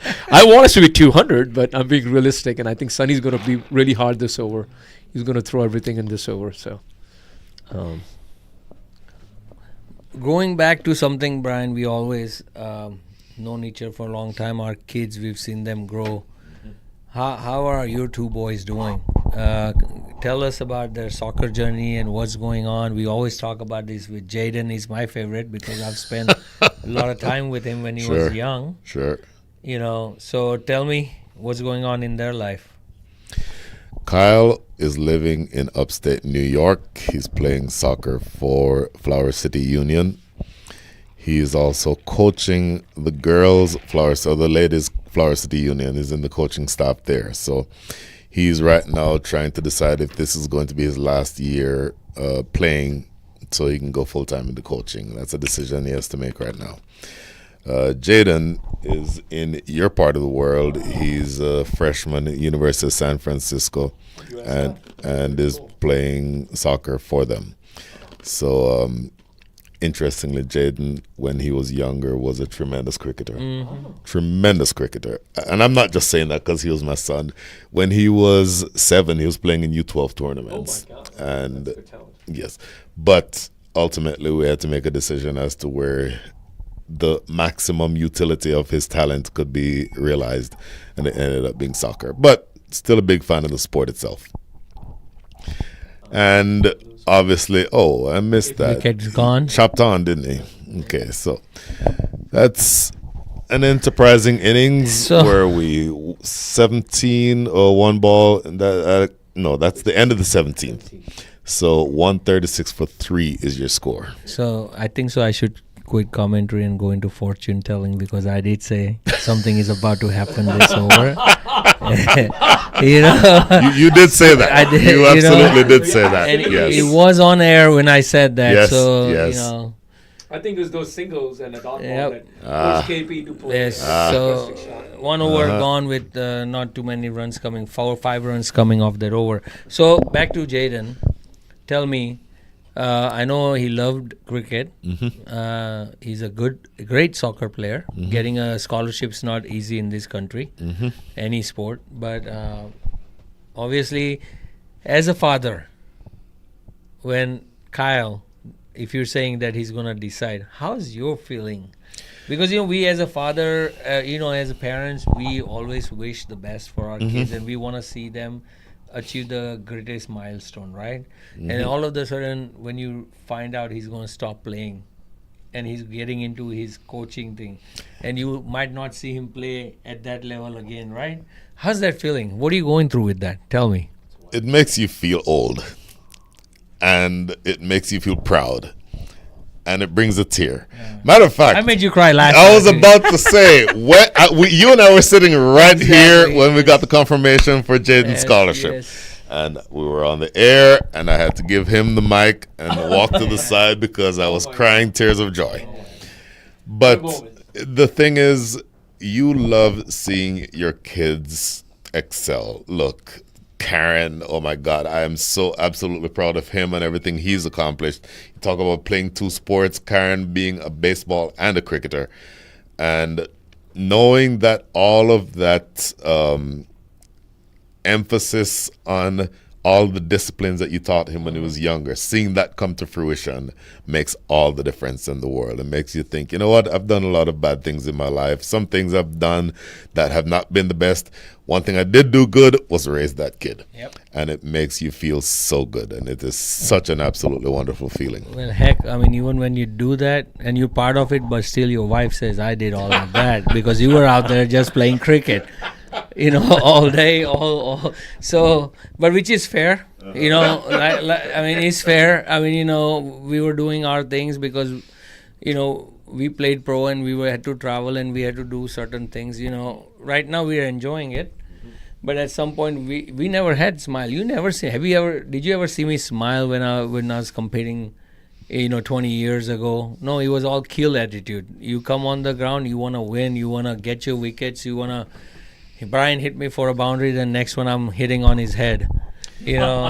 We were playing at his field. This is probably, I don't know, 1998, 99, somewhere around there. In my prime that time, yep. And these days he's an off spinner. Back then he was an out and out pace bowler. He overpitched to me and I drove him back over his head for 4. The very next delivery, it was a short ball that got to me right around here. And then he ended up this far from me. Not a smile anywhere near, staring at me just like he wanted to burn a hole in my soul. I was like, okay, maybe I don't want to drive him back down the ground. In fact, I don't think I'm going to get another ball to you drive. grinned. Through that helmet, you just gave me that smile, and I'm like, Correction, what? I was not wearing a helmet. No, you didn't. I was not wearing a helmet. Yeah. No. But you gave me that smile, and I'm like, I'm like, now why do I want to bowl? I don't want to bowl in the second. I mean, he's possibly going to be my friend for a long time. I said, all right, well, I'll leave him alone. That's what friends for life moment, man. You know. You should have just captured it. Yeah. Oh, the Smart Blasters are slowing down.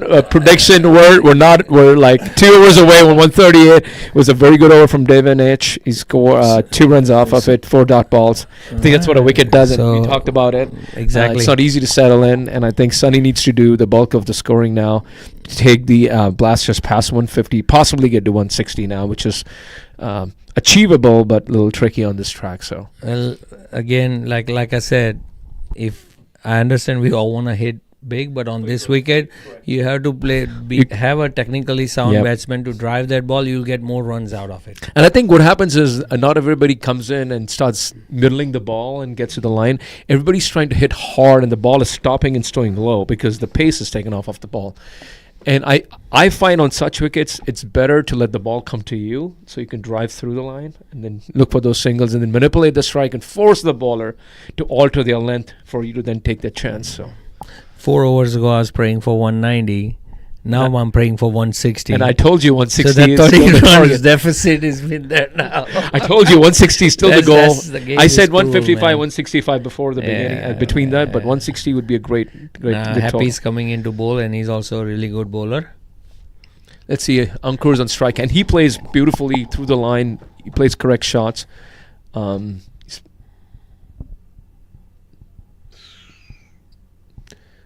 Oh, it's gone.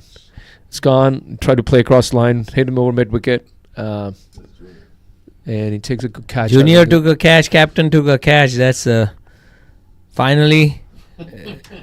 Junior is going to Ankur took brag the about shot. this all night with me when he's there. Did you see that catch? Did you see that catch? I'm going to say no. I didn't, but I did see it from here. You know. Let's see if the Blasters make a change in the batting order. So one more thing, what is this San Francisco thing that everybody's into bodybuilding?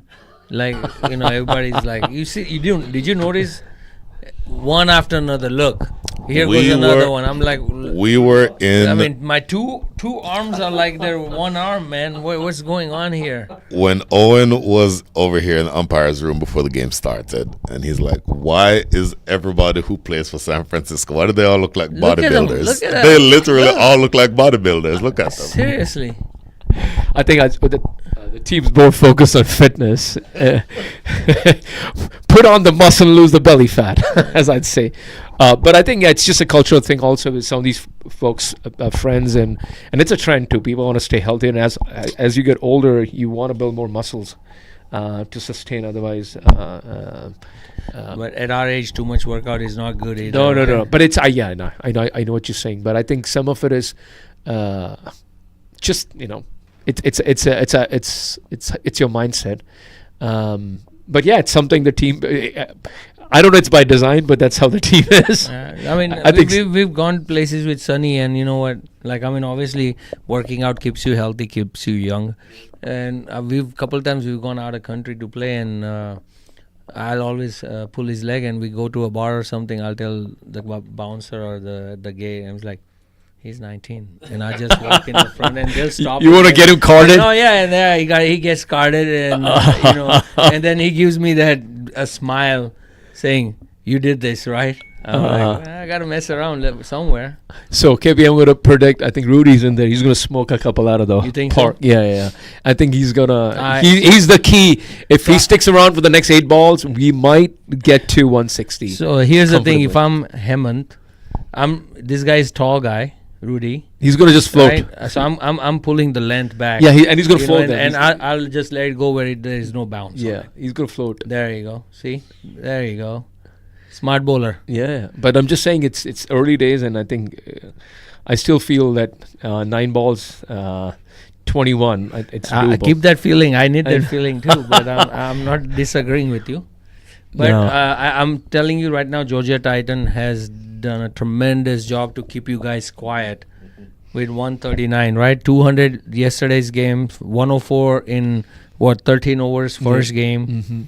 and here, Wide ball. Oh, I think Sonny. you know, Okay. they've bowled exceptionally well to keep you all limited. to 139, and they were at what, We were going at 8 and over. 8 and over, so it Yeah. was like 80 in the 10 overs. Yeah. What was we the were score at 70. 10? We were 70 and 10. Exactly. 70 and 10, Yeah. right? So the last 7, they've done a pretty good job. More than 60 runs only. Yeah. It's 59, but 69. I'm sorry. there you go. See again, taking But the it's pace sensible. off. But You know, they might happy. do it too. They might do two. Uh-oh. He's going to get in. They both run pretty fast, so. Okay. But Hemant actually is bowling very brilliantly. He's running in and then just letting the ball yeah, go. he's taking the pace off. He's You know, not he's taking not, the pace, Yeah. and that ball's not going to bounce. Yeah, yeah. But he's hitting the right lengths and lines Mhm. also. Like he's not trying to give anything in the pads, nothing like easy. So, and he seemed like a pretty seasoned bowler, cricketer, so, and he knows where Sunny and Rudy's strengths are. See, Oh. very well. It was bowled way outside of off Yeah. stump. There it goes. Oh, a wicket. man, Look at that. Ru- Look what at that. is And that? Sunny's not even living. Rudy wanted the strike, and I think Sunny. Yeah. Okay, that was a big miscommunication, not warranted. San Francisco Blasters lose Rudolph Hines with a terrible mix-up. That's a big loss to SFB.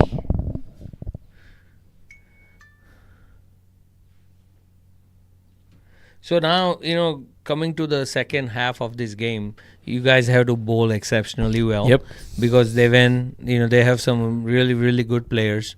And actually, they're technically sound batsmen. It's a big ground, and you can Yes. easily run. Because 7 and over is not a big Yes, time. and 8 then- would have been hard because they would need some boundaries for that. Faisal Akhtar, my friend, he's also a very aggressive bat who's going to mostly open for the Titans. He scored 50 against us yesterday in the second game. So, I mean, he gets going. This target might look small, and then we might be doing more commentary here, tomorrow. No, the game's not over till the last ball's No, ball. I I'm understand. pretty confident. We got to first get through this last over, the Blasters, and get to a total past 150, get to 155. They can score 15 of the last over. Anybody who can do it, Sunny. I think he's taking the responsibility on himself. And then we'll see. Yeah.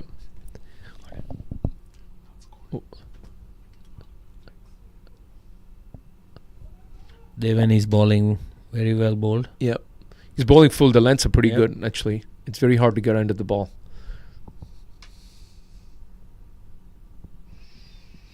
So I don't believe we've seen a 6 in a while. We've seen 3 boundaries Mhm. a couple overs back, but Yeah. nothing has left the park in a few Mhm. overs. Mm-hmm. Ever since KP got out, actually. That was a huge loss. Deep guy, he's here to take on. Oof. They run for the second. That's a good run. Good run. There were between- 2 at all the time. I don't know why initially Sunny just waited. I'm sure he wanted to probably take a strike and maybe hit couple of out of the park. So Yeah. it's a good intent. Deep good. can also hit, but I think it's also getting used to the pace and bounce. It might suit Deep more because he can wait for the ball, but again, some of these shots could work on bouncier wickets, but playing through the line would be better.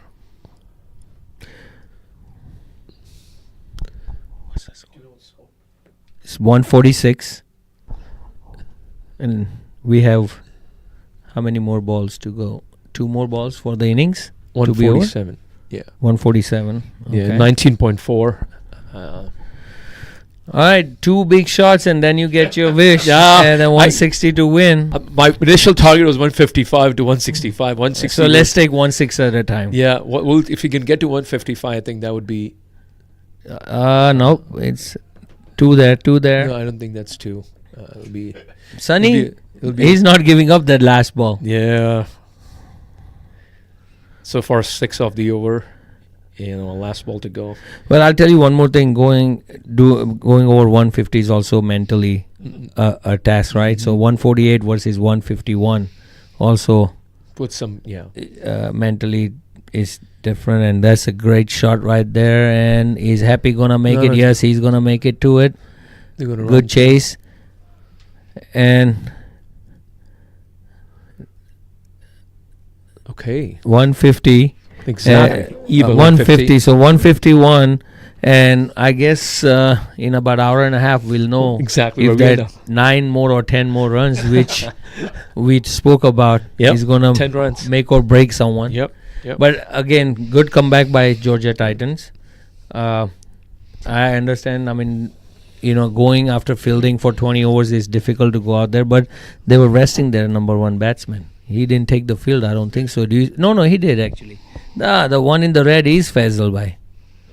All right, so he was there. That's an end of the San Francisco Blasters. All right, we'll see the second half in about 10 minutes Yes. when the Blasters go out to defend the total. And one more time, Brian, I want to thank you for letting us come in your space, in your workspace, and making us better where we might not call you next time and say, hey, let's just do it, man. We were just chit-chatting ourselves. We don't need Brian. We don't need Brian. Well, thank you so much for the But no, opportunity, but, Brian. I enjoyed it. And thank you, Kuldeep Bhai, KP. well, always a pleasure. And Brian, you're a great friend to us, and always love you from bottom of our heart, man. Always great to see you. You bring the best and smile out of me all the time, and I need that. And thank you. And shout out to O'Shane too for working very hard as a curator for the Moosa and Bilkis. And this guy is also a crazy one. He sees me every time, bat first and score 200. And then when you don't, why you didn't score 200? I'm like, yeah, if I could, I would not be here. I'll be playing somewhere else. But now, let's go. I mean, we'll catch up with the crowd, and I want to thank all the viewers, whoever's watching our broadcast right now. Thank you. Stay tuned. And thank you to Edwards Cricket. It was fun commentating the first half. Also want to thank all our sponsors and our franchise owners for taking time from their life to come out here and enjoy this cricket. So see you in a little bit. Thank you.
Welcome back to the Moosa Cricket Stadium for the second half of the match between the Georgia Titans and the San Francisco Blasters. If you were with us earlier, hopefully you enjoyed that little bit of a diversion from commentating ball by ball and just listening to some of the insights offered by Kuldeep Patel, who is the primary organizer behind this entire tournament, as well as the captain of the Texas franchise, and Amit Sharma, who is one of the players on the San Francisco Blasters. But getting back to the cricket specific conversation, 150 is where the San Francisco Blasters ended up. 150, I think, is a competitive score on a wicket that is increasingly a little bit slow and a little bit low. And so we'll see whether the two openers for the Georgia Titans can take control and take things over as compared to where they are now. Now, looking at the full scorecard as we'll go through what the San Francisco Blasters did with their time at the wicket. Rocky Singh, 22 from 24. Saurabh Singh, 21 from 19. Sunny Singh, trio of Singhs at the top of the order, 42 from 37, not out. Krishna Prasad, 52 from 31, and then single-digit scores the rest of the way. And in fact, the man with the ball in hand, Rudy Hines, you will think has a point to prove because he was run out in a relatively comical fashion, and he'll want to correct that as soon as he is able to get the ball in hand. So he will be coming in from the Massey Ranch Road end, which is the southern end of the ground here at Moosa. And the openers for the Georgia Titans, I believe, are going to be Faisal Akhtar, and let's see who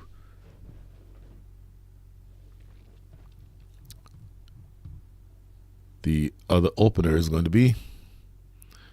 Nope, looks like Devin Haricha. And when the scorecard catches up with us, we'll let you know who that is as soon as possible. But in the meantime, our indications are this is going to be an interesting chase. Again, Georgia wanted to win the toss and bowl, which is what they did. And you would think, bowling to such a powerful batting lineup as San Francisco, that they would have been comfortable or at least satisfied with only having them score 150. So 151 is what you're looking for here, needing to score at the rate of 7.55 runs and over. That will get you home. And Rudy Hines with the ball in hand will try to make sure that they do not get there. Devin Haricha would be one of the opening batters. And the other is going to be Hemant Patel.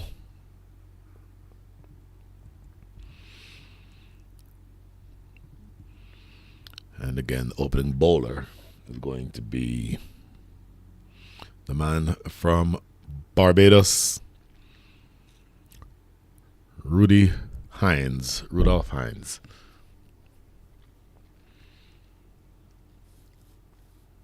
So in the meantime, just getting the field settings just right. Rudy Hines coming in off of the long run. He's a powerfully built fast bowler, very thick through the shoulders.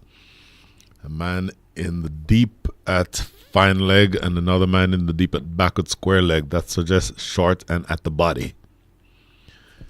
Certainly expect that Rudy Hines would channel the spirit of the man who would have turned 67 this past week, the late great Malcolm Denzel Marshall. Both from the same country, Barbados, looking to see if he can accommodate some Malcolm Marshall type deliveries. This is played in the leg side. Didn't exactly go where he wanted it to, I don't think. And in fact, that ball did not bounce anywhere near where Rudy Hines wanted it to bounce. It actually kept relatively low. And somehow Devin Haricha got his bat down just in time to work it through the leg side for a couple. So they're off and running here, the Georgia Titans. Devin Haricha now facing up again to Rudy Hines. There's a short ball that you're looking for. Played into the deep. There's going to be a couple more runs. So the plan to dig it in short, I don't know necessarily that that's the best plan on this wicket because it's relatively flat. And on a lively wicket, when you bowl that length with the pace that Rudy Hines has, you expect the ball to be up around the shoulder blades. But this one, it's barely getting up to about waist height. So you're going to want to probably be a little fuller than that. Played into the offside this time. Extra cover, no run.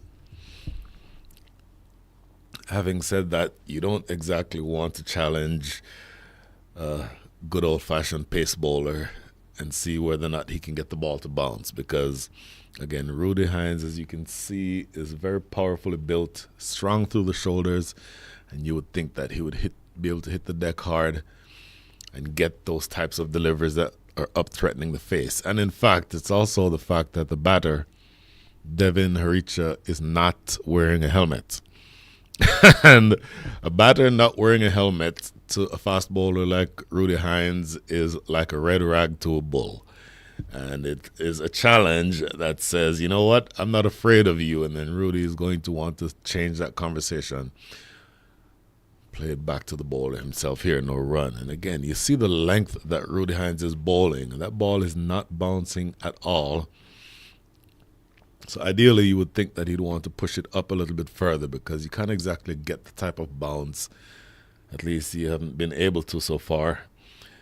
And let's see whether or not he'll be able to affect that. Here's the last ball of over number 1. That's the fuller ball played back toward the bowler. So the first 2 balls of the over were each hit for doubles, but then 4 dot balls after that. Run rate of 4 is what you're looking at, and you need to score at the rate of 7.55 and over. So, end of first over, 4 without loss.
Four without loss after 1.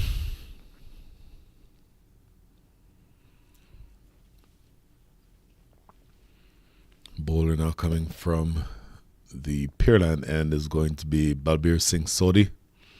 Right arm over the wicket. Just played into the short extra cover area, no run. So Balbir Singh Sodhi, right arm, medium pacer. And all he will be trying to do here is to attempt to build pressure. And you heard me say it earlier, the best way to build pressure is bowl dot balls. Starting out well here with a dot. That's what you want to see. Ooh, looking for the big hit, was late on the shot. Devin Haricha. Make that Hemant Patel, my apologies. So a couple of dots to start over number 2.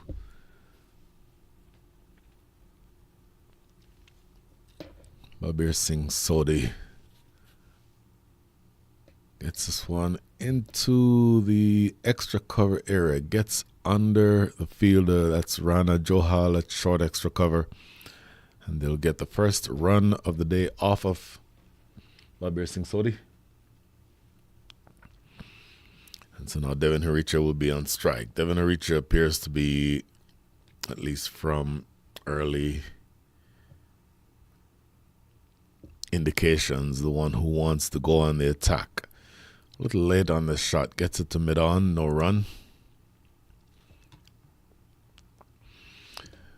And your challenge at this stage, after having just conceded that single, is to make sure that you close this over out strong. That's going to be wide. And signal as such by Kalpesh Patel. But from where you are now, you're looking at another 145 runs in the next 110 balls. So it's certainly not an easy ask. Goes for the big hit. Misses. Is late on the shot. And that's good bowling here by Balbir Singh Sodhi. So last ball coming up here in over number 2.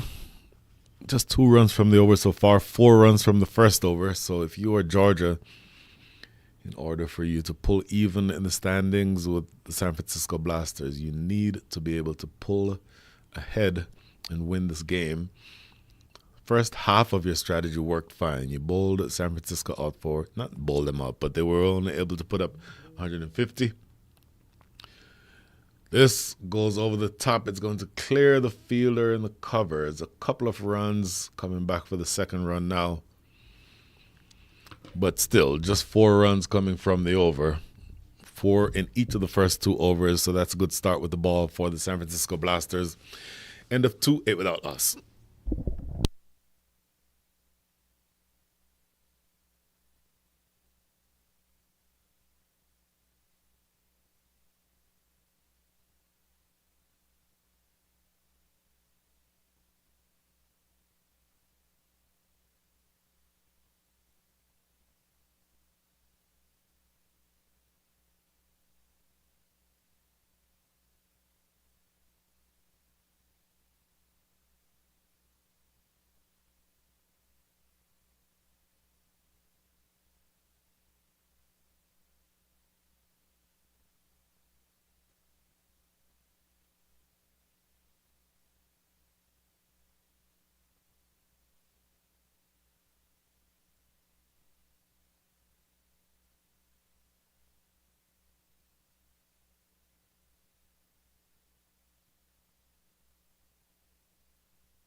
Back to Rudy Hines. His second over, third of the innings. Outside edge found. Short third is in business. Lands well short of him, but good pace of delivery that time by Hines. And so you're in the position now where you're looking for easy opportunities to limit the opposition. And you've done that so far with 13 deliveries into this innings, only 13 legal deliveries, only 8 runs on the board. Oh, looking to hugely swipe that one over the leg side. Should be a bye, I believe. Didn't get anywhere near it, and there's a signal for the bye. But, when you get to the stage where you're only conceding singles, that's exactly where you want to be as a bowling side, because scoreboard pressure ordinarily is a factor when you're batting second. And then scoreboard pressure when you know that in order to improve yourself in the standings, you need to win this game and probably win it by a decent amount, given net run rate calculations, then that certainly will build the pressure. Good delivery from Rudy Hines. Played into the covers, no run. So, a long way to go here. You can see where the efforts to sort of keep that ball out of the driving zone are actually working, paying off well. Rudy Hines, in particular, is not bowling anything that can be driven. Look at that ball. Oh, struck and landing just short of mid-off. I'll tell you what, that is a good shot. And the reason I say it's a good shot is because Devin Haricha came down the track, said that Rudy Hines wasn't giving him anything to drive. He actually advanced down the track and made a ball that was a good length ball into a half volley. Struck firmly, but directly to the fielder, landing short of him at mid-off. Short ball, top edge and gone. That's the type of bowling that you expect from Rudy Hines. He's been doing that all day, bowling that short length. And this one balloons up into the air. And Devin Haricha having no control over it. And a pretty simple catch taken at mid-wicket. That's when you have the pace to be able to trouble the batters. That's exactly what you had here. And all of a sudden, the first wicket is down. Rudy Hines strikes. And the Georgia Titans are 9 for 1.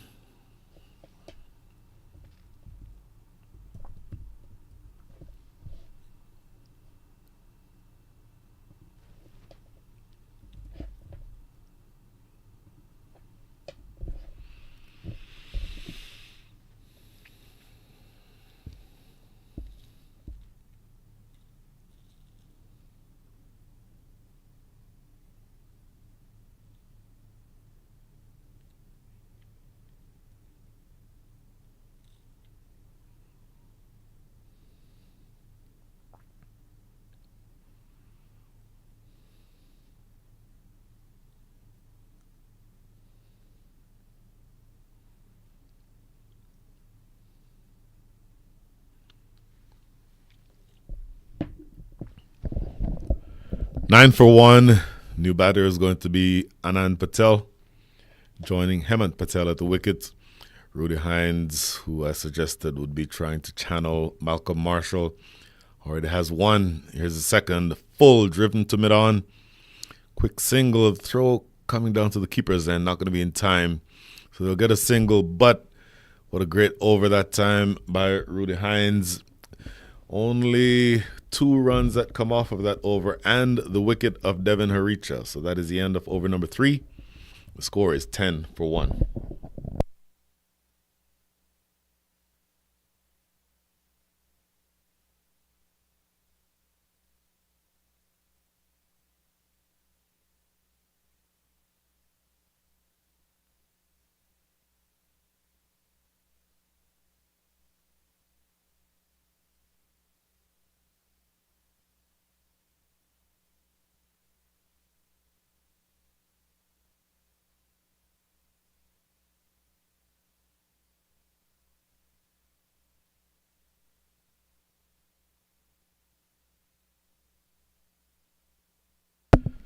Babir Singh Sodhi, with the ball in hand, he will be looking to continue to apply the pressure. You're chasing 151 for victory.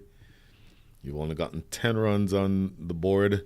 You're into over number 4, and you've already lost the wicket. The current run rate is 3.3, and that run rate required is above 8.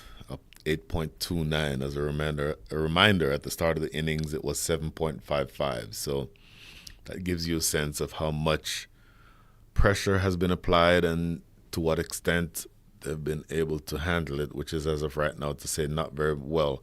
It's played well off the back foot though. Good looking shot by Anand Patel. They'll get a couple here, and those 2 runs put you in a good position. What I mean by that is you don't want to have them just have you with your back against the wall, not scoring runs. It's nowhere near the type of run rate that will be intimidating, meaning the required rate. And as long as you keep the scoreboard going, you should be able to fancy yourself remaining in this game. But it does mean that you cannot afford to be bogged down. So the Georgia Titans are going to have to continue along the path of scoring as many runs as they can without being tied down. That is stroked down the ground. Good looking shot that might have the legs to get to the boundary. Does it? Yes, it does. Absolutely brilliant looking shot that time from Anand Patel. High front arm, proper cricket shot, just a raised punch straight down the ground for 4. So you like that. And by the way, you'll see if you pay attention to the clothing of the batters, in fact, of the players, the umpire in particular right there, you can see Kalpesh Patel, that's an indication that the wind is picking up, coming in from the south. So from this end, the batters will be hitting with the wind. The bowler is bowling into the wind, the batter is hitting with the wind. So if you get the chance to elevate the ball, now would be a good time to try it. down the leg side this time. What happens here? Don't know that that struck anything on the way through. No, it did not. So it's going to be wide. Anyway, as I was saying, the wind is picking up coming in from the south. I would estimate the current wind speed of around 20 or so miles an hour. And that length is exactly the length that you'd want to bowl if you're looking for the batters to elevate the ball into the air. And so I don't know necessarily that that's the best thing in the world, because the boundaries, the straight boundaries, are not very long.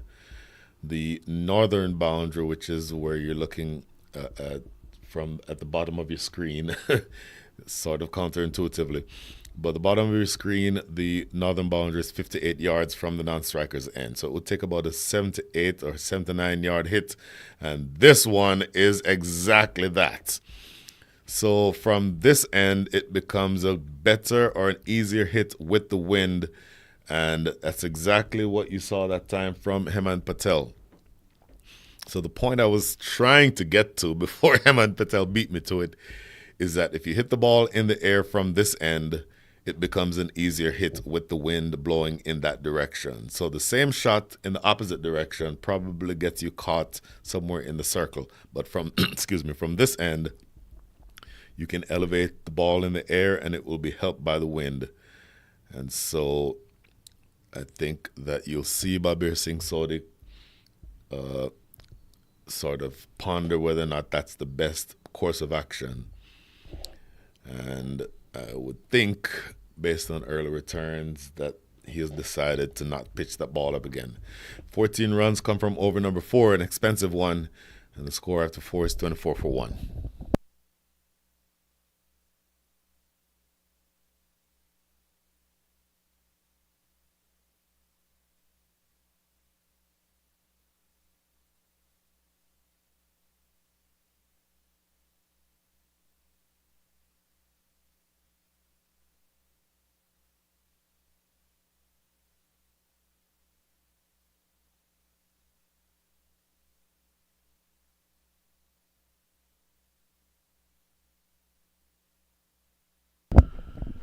Back to Mr. Hines. And he's bowling with a really good rhythm now. And in fact, in this last couple of overs that he's bowled, he's getting the ball to bounce appreciably more than he did in his first over. So the very first over that he bowled, even when he was trying to pitch it short, the ball was only getting up somewhere between knee and waist height. But you can tell now that the ball is bouncing very nicely for him. Got a wicket with a short ball, and everything else has been sort of that aggressive length, that length that has the batter on the back foot. First ball of the over was a dot. This next one is a single, but generally you've done what you needed to do here if you're Rudy Hines. And now it's just going to be up to you to continue to put the batters under pressure. Outside edge found. That's going to run away down the hill for at least a couple of runs. How far does this go? Goes all the way for 4. That time the pace working against Rudy Hines. So 2 singles and then that 4 running down the hill. And again, legitimately off the edge. So again, maybe a sort of a moral victory for the bowler, but still 4 runs to the batting side. 3 delivers remaining here in over number 3 for Rudy Hines. 1 for 11 are his figures so far. Anand Patel and Hemant Patel, your 2 batters, 13 and 8 respectively are their scores. But I don't think either of them is comfortable against Rudy Hines. Oh, that's cut away beautifully. That's going to be 4. I'll tell you what, he opened his shoulders that time, and that ball was just wide enough, gave him enough width to open his shoulders and throw the bat at the ball, getting it behind point, and it raced away like a bullet behind point for 4. So just a little bit more expensive than he'd like here, Rudy Hines. And you've done really well so far, getting the ball in that uncomfortable area for the batters. And then you have a deep fine leg and a deep square leg. You would think that the line would be towards the batter's body. But if you have the fielders in the deep on the leg side and then you bowl short and wide on the off side, then it's kind of predictable what would happen. And so he's going to get that ball a little bit more straight, I would think, because based on the field that he has, that's what it demands. Played to mid-off, straight to mid-off, no run there. Last ball coming up now. 10 runs from the over already, so it's been a little bit more expensive than he'd like, Rudy Hines. And this next ball coming up will represent the last of his overs, or the last of his third over. Just one over left after that. That one stays a little low, my goodness. That skips through at pace. A little uncomfortable bounce that time for the keeper. But at the end of it, it just becomes a dot ball. 10 runs coming from that over. The last 2 overs have yielded 24 runs. So they've been a little bit more expensive than they'd like in the last couple of overs. The San Francisco Blasters. The Georgia Titans, after 5, are 34 for 1.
So 34 for 1 is your score after 5.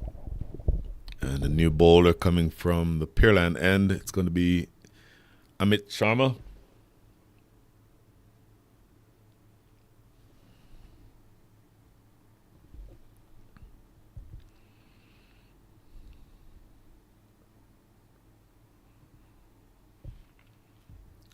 Amit Sharma, right arm over the wicket. Bowling to Hemant Patel, 8 from 8 with a 6. Anand Patel, 17 from 10 with 3 fours. Looking to play this off the back foot. A relatively risky shot because those are the types of shots that end up in the hands of Gully. And the Gully fielder is right in that position to be able to take that catch. Ankur Makhija is who that was at Gully. Now he's dropping back into sort of a short third position, but coaches will tell you either leave those balls alone or you go hard at them like that. That's a better looking shot, I would think. Gets a single for it here. And on balance, you are roughly in range or within range of where you want to be as a batting side, which is to say the current run rate is 6.56, and he goes over the offside for a single here. Current run rate of 6.56. In fact, after that single, current run rate is 6.55. Required rate is 7.93. So you're about a run and a half per over behind the pace that you need to be. But you're nowhere near panic time yet. It's just time for you to make sure that you keep the scoreboard ticking. And if you can do that, then that will afford you the opportunity to maneuver yourself into position to potentially win the game. And again, from this end, you're hitting with the wind. So the length has to be spot on here from Amit Sharma. Advancing down the track, going big. Didn't quite get there for the drive, but you see what he's trying to do. Trying to put himself into the position where the wind helps him, were he able to get a little bit closer to the pitch of the ball that time, that would have been a big hit. But as it is, turns out just being a double. But you, again, see what he's trying to do, making sure that when the opportunity presents itself to hit the ball with the wind, that you take advantage of that. That would be a really promising way of being able to get some runs.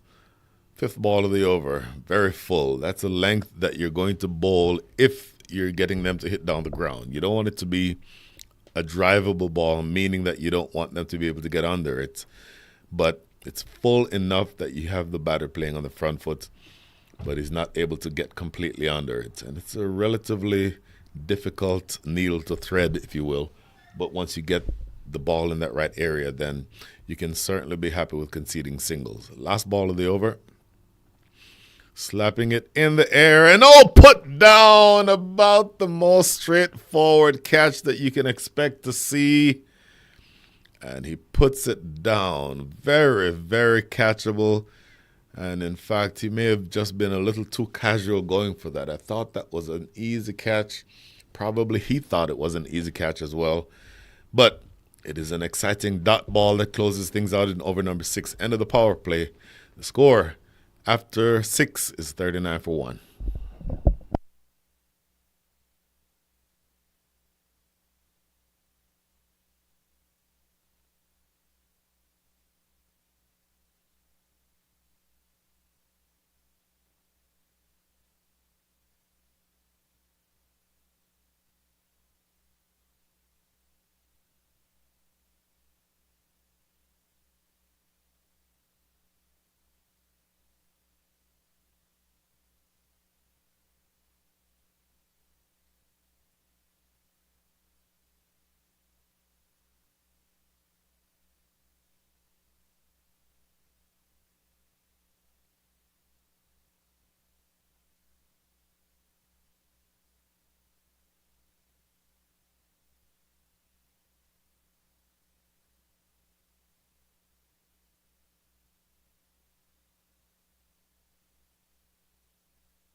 Rudy Hines bowling his full quarter of overs on the trot to start the innings. Bowled overs 1, 3, and 5. Now bowling the first over out of the power play, over number 7. His last 3 overs so far have cost him 15 runs. He's taken a wicket. Concedes a single off the first ball of his 4th over. And generally has been the attack dog, if you will, meaning that he has put himself in the position to bowl short and at the body for the most part. He's gotten a couple too wide that has been punished.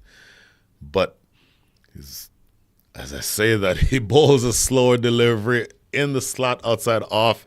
And what an elegant shot over the top of extra cover for 4. So Rudy Hines going away from what he does. Usually he's the one who comes up, hits the deck hard, gets the ball bouncing up at the body of the batters. At least that's the way he's fashioned himself. And the field that he is set indicates that he's going to be bowling on the leg side. There's a deep fine leg and a deep square leg, as they were when he was inside the power play. Out of the power play, there's a fielder now down at long on. But everybody else had been inside the circle until that last ball. And now there's a fielder out in the deep at long off. It's another short ball, what you expect to see from him. And this one is helped away down the leg side for a single. So 6 runs from the over already. You get the sense that if he had it to do over again, he'd just persist with that short body line type of attack. 3 balls remaining here now in the 7th over. There's a short ball. It is banged in the air, down in the deep. Good long run by the fielder coming across from long on. Gets a couple more runs. So this is Ankur Makhija down here at the boundary in front of us at long on. And Rudy Hines now down to his last 2 balls. 8 runs have come from this over. The previous over that he bowled, the 5th over, conceded 10. So he's going to want to clean that up just a little. Very full, Yorker length delivery. Well played in the end. But those can be about the most difficult deliveries to play, especially if you've been sort of expecting the short delivery. If you're expecting and you're receiving a full diet of short deliveries, then get a Yorker like that. Those are the ones that typically can sneak through. Here's the last ball of his spell. Short ball again in the air, deep towards square leg and goes away for 4. So getting that ball just a little bit in between the two fielders and deep on the leg side. Admittedly, there's a pretty wide gap. There's a square leg and then there's a fine leg. Really, square leg is more mid-wicket. So there's about maybe a 60-degree slice in which the batter needed to get that ball. And he did so effortlessly. Hemant Patel up now to 19 from 16. Anand Patel 23 from 14. And that stroke brings up to 50. 51 for 1 is your score. Another 100 runs needed in the next 13 overs.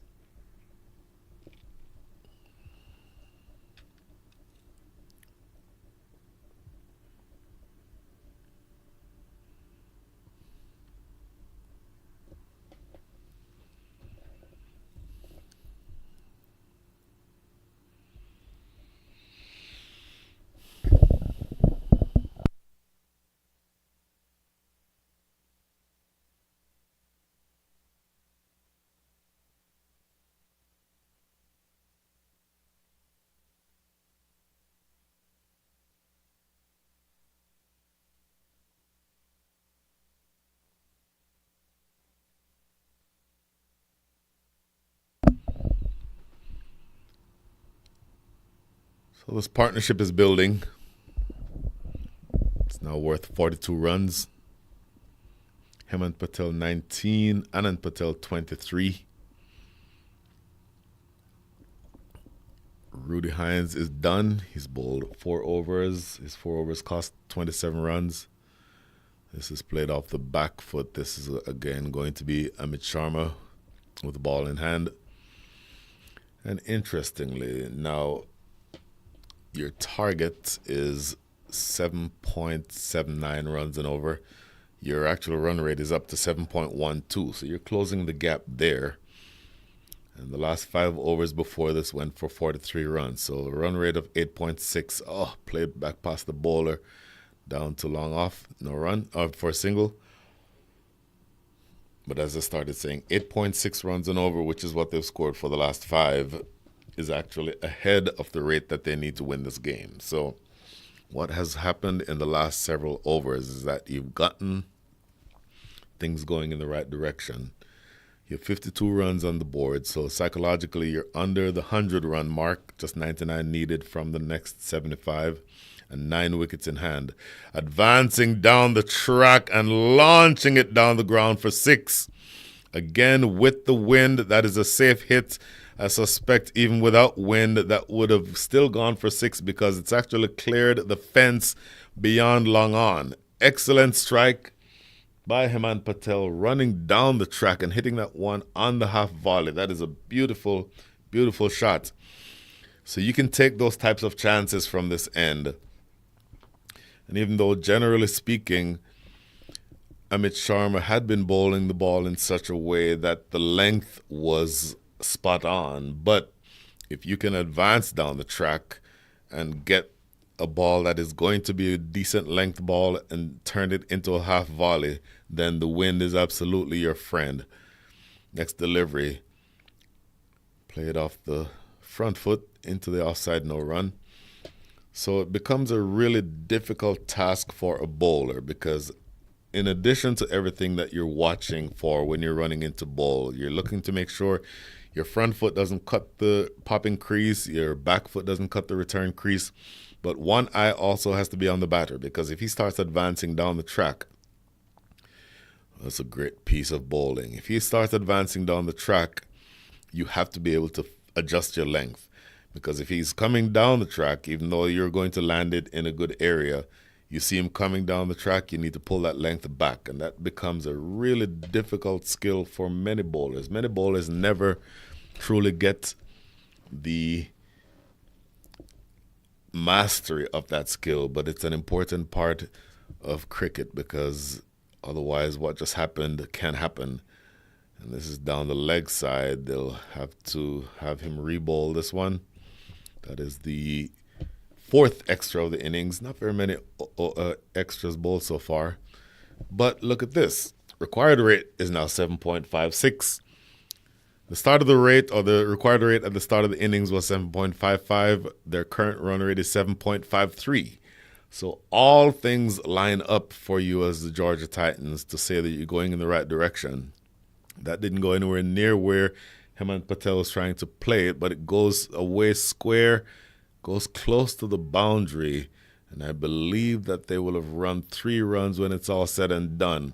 Bit of fancy footwork by the fielder running back from square leg, but not even he could prevent that from running toward close to the boundary. So that is the end of a very productive over for the Georgia Titans. 11 runs coming from that over. At the end of 11, make that at the end of 8. The score is 62 for 1.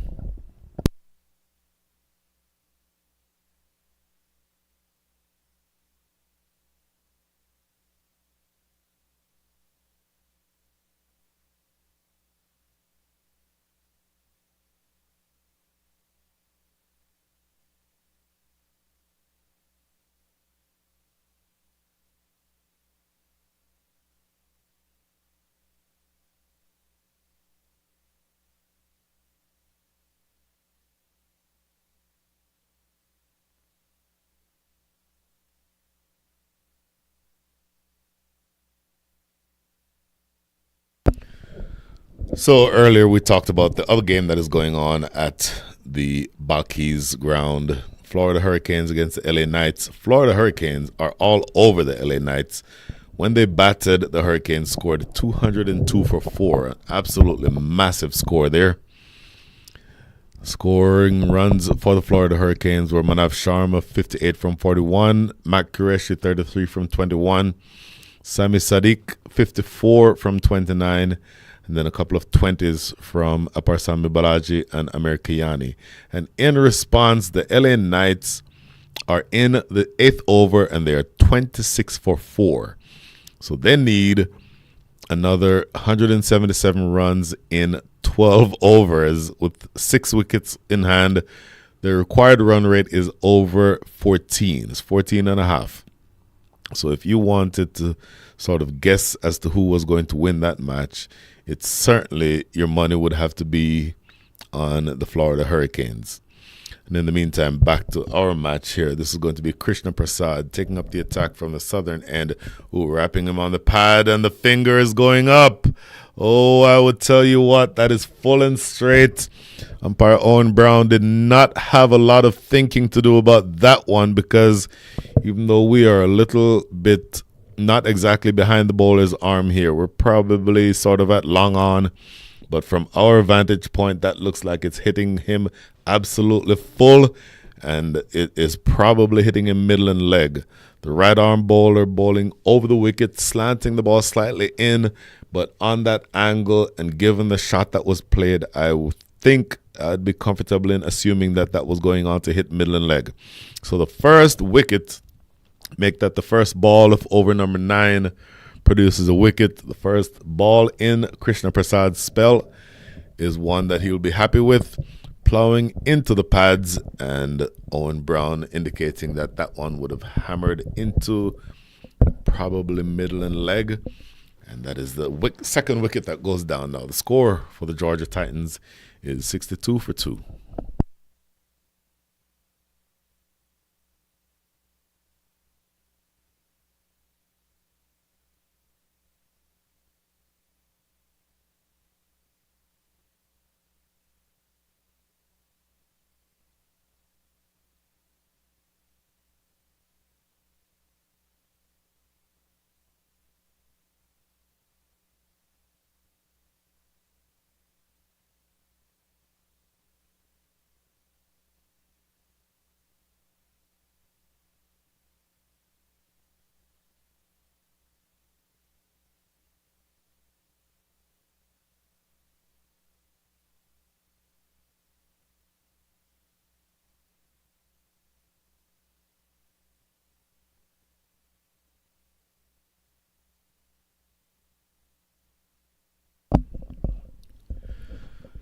So here, this presents a really interesting passage of play.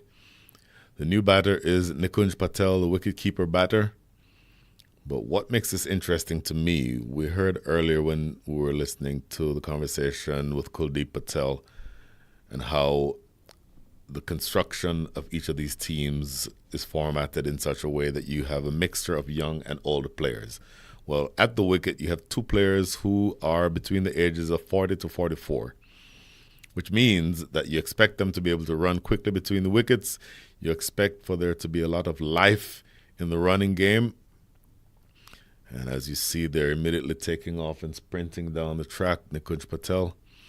And not exactly the best of throws, but they couldn't take advantage of it. But with that wicket that has fallen, a big partnership has been broken.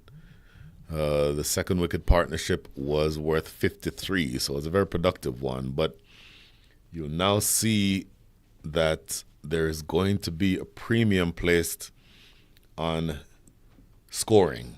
What I mean by that is if you have older guys at the wicket, you're relatively limited in the number of different ways that you can score.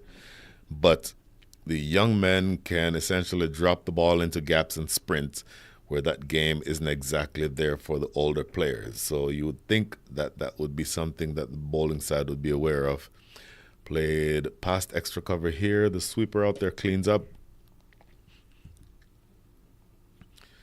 So 1 ball remaining in over number 9. It's been a good one for the San Francisco Blasters. Just 2 runs coming from the over and a wicket.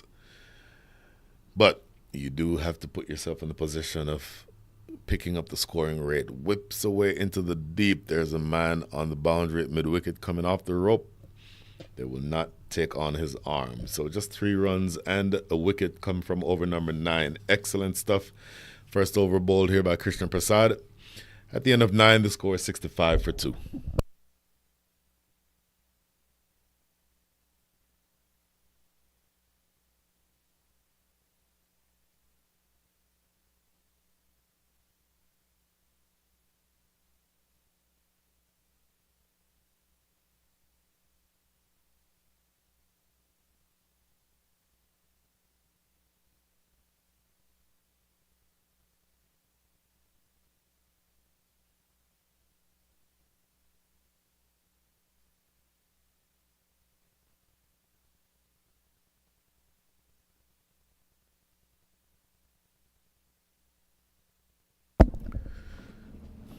So looking at the bowlers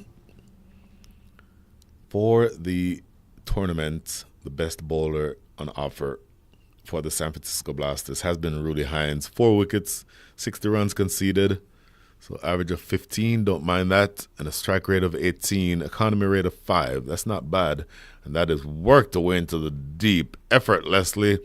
Simple shot, goes away for 4. It's going to be the first ball bowled by Amit Sharma, and he's going to wish that ball was not quite as straight and not into the body of the batter. Nikunj Patel will always help himself to those types of shots if you bowl it there. So going back to the bowlers, Rudy Hines, 4 wickets taken. Ankur Makija is the second number of, or has the second number of wickets in the side. Krishna Prasad, Balbir Singh Sodhi, and Ranveer Johal are your wicket takers in order from 3rd to 5th. And then for the batters, Nikunj Patel, who is now at the wicket, is the second leading scorer in the side for the Georgia Titans with 77 runs. Devin Haricha, who has already been dismissed,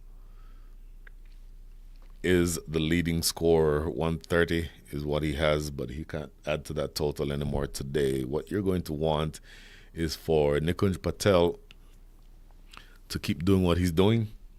Just getting started, 6 from 5. The next batter in terms of aggregate runs is a friend, a good old friend from, and I say old, I use the term loosely, from several years earlier as a cricket administrator in the Dallas area, Faisal Akhtar, who is still a very active cricketer. Not surprising that he is among the runs. He's the 3rd leading number of runs in the side for the Georgia Titans. I would assume that you'll see him coming in next. And until they say otherwise, I think Georgia has the batting to continue to trouble the San Francisco team. Plays this off the back foot. That's just going to be a single. So, 2 balls remaining here in over number 10. It's all sevens. What I mean by that, the required rate at the start of the innings was 7.55. It is now 7.74. And the current run rate is 7.34. So you're right in line with where you want to be if you're the Georgia Titans. And still with 8 wickets in hand, you know that there is some freedom that presents itself down the ground. In fact, he tried to go down the ground. It's a thick outside edge, and it goes to Rudy Hines at deep point. Underhanded throw. That is going to be the end of over number 10. Or is it? Nope. 1 ball remaining at the end of over number 10 has 1 ball left. 7 runs from the over so far. This will be the last ball of over number 10. And interestingly, as of this stage, as this is played into the offside, a couple more runs on offer. They'll jog through for the couple more runs that we talked about. And I'll tell you what, at the end of 10, the score is 74 for 2. At this equivalent stage in their innings, the San Francisco Blasters had 70 runs. So the Georgia Titans are actually ahead in terms of their targets as compared to where the San Francisco Blasters were at the same point in their innings. So a lot to play for. Halfway through the chase, the score is 74 for 2.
Krishna Prasad continuing, played off the back foot. Good stop at backward point.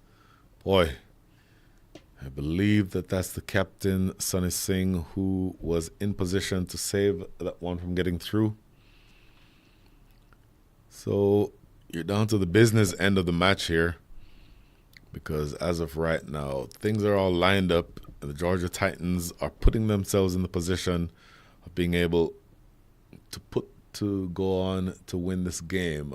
And that's a fumble in the outfield, and with these 2 young men, and I say young relatively speaking, but they're in the 40 to 44 age group, so you'd expect that they'd be more fit than the older players. They sprint through easily for a second run. So the oldest rule in cricket is never run in a misfield, but if a misfield occurs 70 yards away, it's probably okay for you to do that. Floated up there, driven down the ground, a couple of bounces, and do they come back for the second run? No, they don't, because ultimately that was a good piece of fielding in the deep. That was Sunny Singh, the captain. I heard earlier when I talked about him being at backward point. He's actually down on the boundary at long off. It's a good piece of work to limit the damage to 1 run there. But 3 balls and 3 runs in the over so far. Very full.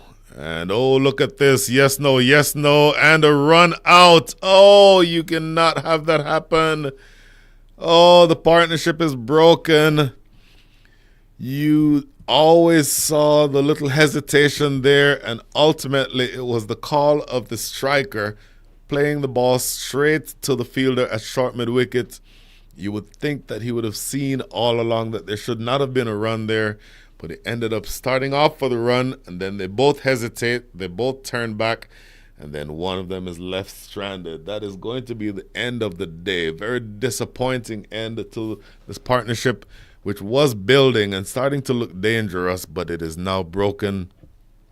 And that is wicket number 3 that goes down. My goodness, that is going to be something that they are not going to be happy with. Partnership broken. It's going to be Nikunj Patel, who is run out. And all of a sudden, oh, my apologies, Nikunj Patel is still at the crease. The runner who was run out was Anand Patel. And you've replaced a younger guy with a man who I talked about earlier, who is not exactly one of the 40 to 44 age group. He's comfortably over 50. I would think Faisal Akhtar is probably close to my age, and I won't say how old I am, but comfortably above the 50 landmark. And it is now coming to the point where Faisal Akhtar has to channel his inner big hitter, because the quick singles up and down are probably not going to work as well right now. You're going to want to make sure that you manufacture different ways of scoring. This is played into really just back to the bowler. So that's disappointing. The partnership really was starting to blossom, but they have broken it. And 2 consecutive balls, 2 consecutive dot balls is what you have here. So this is turning into a really productive over for the San Francisco Blasters. Just 3 runs coming from it.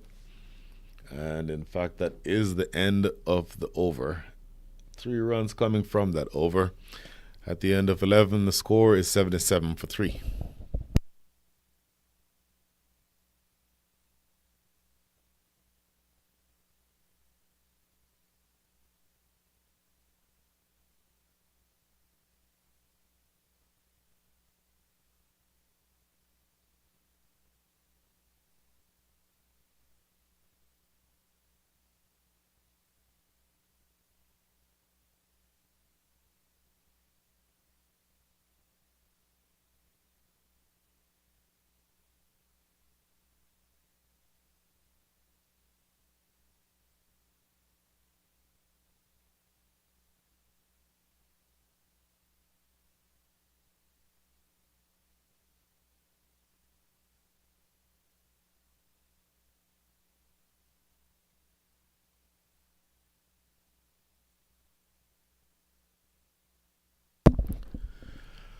Last 9 overs coming up, and 74 runs needed in 54 balls.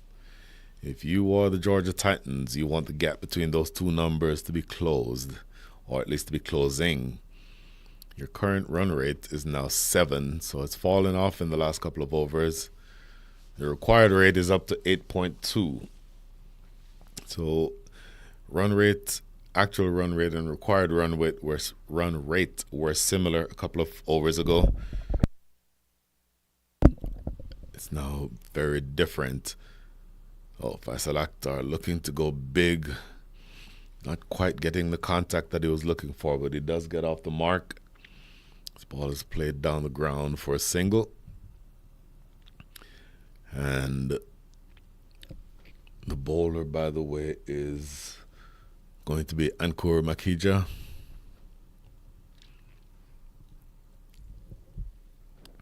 Bowling from the Pearland end, the northern end. Stroked into the outfield. They should get a couple of runs here. Yep, able to get that second run without much fuss. And bearing in mind, even though the wind has died down just a little bit, you're still batting from this end that will aid with the ball going into the air. In other words, if you hit straight down the ground and elevate the ball in the air, what little wind there is going to aid the ball going in that direction. That does not go where he was looking to play. Thick outside edge, but he'll still get a couple. So Krishna Prasad is the man running back from short third to clean up, but 2 consecutive doubles. So each double definitely helps you. you're certainly coming along there, and you want to make sure that the scoreboard keeps ticking. Over extra cover, that is a lovely shot, but this time only one run because there's a fielder in the deep exactly in that area. So Ankur Makija is your bowler. Ankur Makija, thus far, is the second best bowler in the side for the San Francisco Blasters. 3 wickets, conceded 45 runs, and does a little bit of fancy footwork there to preserve the dot ball. Best bowling is 2 for 26, 17 dots, economy rate of 6.43, and an average of 15, strike rate of 14. Those numbers all are excellent and all would be accepted by his captain right now. Look at that shot. Faisal Akhtar going inside out. Oh, tell you what, just landing short of the fielder running around from long off. But that's a good piece of work in the deep to limit the damage to just 1 run. 7 runs coming from over number 12. And the job gets just that much harder, marginally harder for the Georgia Titans. After 12, they are 84 for 3.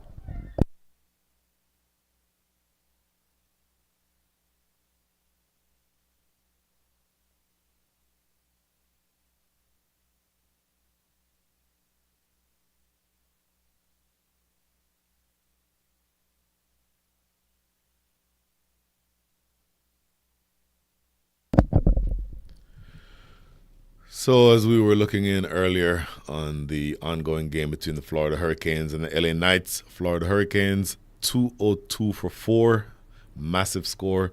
And in reply, the LA Knights are 37 for 6 in the 11th over. So they need another 166 runs in the next 9.1 overs, which means that they need to score at the rate of 18 runs and over the rest of the way to win with 4 wickets in hand. In other words, 3 runs off of every ball.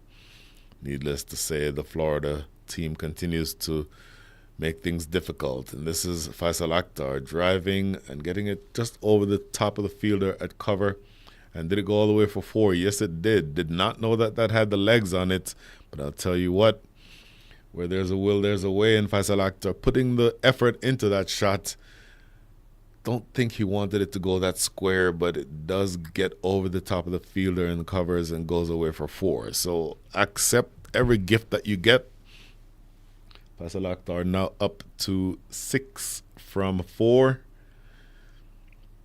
And the sweeper, who is in the deep on the offside, really was able to get nowhere near that. Next delivery, quicker. And a positive strike. Oh, look at this. Good running between the wickets. Faisal Akhtar looking like somebody who is much, much younger than the age that he is. And now you're down to the last 62 runs needed, and you have all of 46 balls in which to get them. But I will tell you what, they are now at 89 at the start of the over, meaning at the end of the 12th over. As this is down in the ground and gone. Oh, my goodness. Catch taken. I'll get back to the point I was trying to make in just a second because he nailed it, Nikunj Patel, but straight to the fielder, deep mid-wicket. A comfortable catch taken, and he celebrates because that is a big wicket. Nikunj Patel, 16 from 15, but he holds out in the deep. And I will tell you, of all the boundaries, that is the biggest of all of them.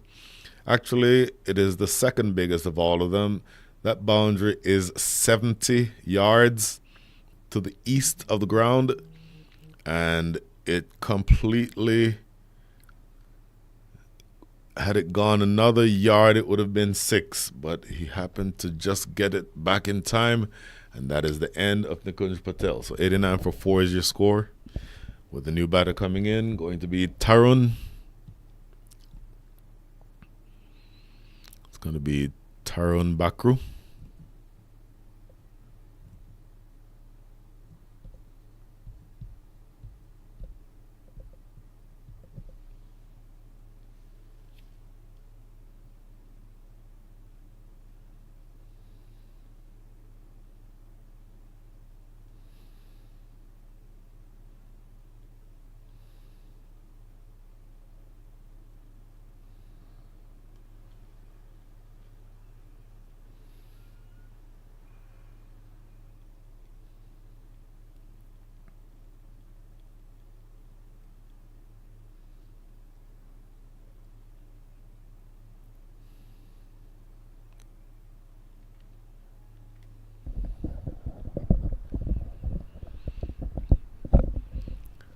So Tyrone Backcrew is your new batter. And this next delivery is punched into the outfield for a couple of runs. 2 balls remaining here in over number 13.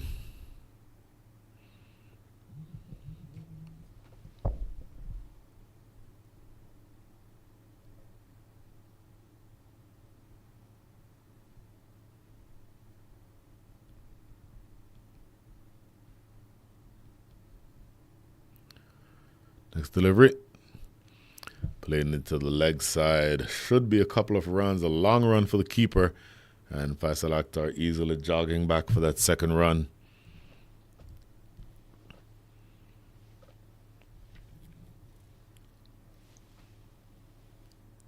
One ball remaining as you see umpire Owen Brown confirming with his partner. Actually, now I believe he's telling the batter, Tyrone Backcrew, that he's running in the danger area. You don't want to run down the center of the pitch. You don't want the bowlers to do that. But as a batter, you certainly don't want to do that. You don't want to deface the surface that you're being asked to bat on. So you'll want to be careful with that.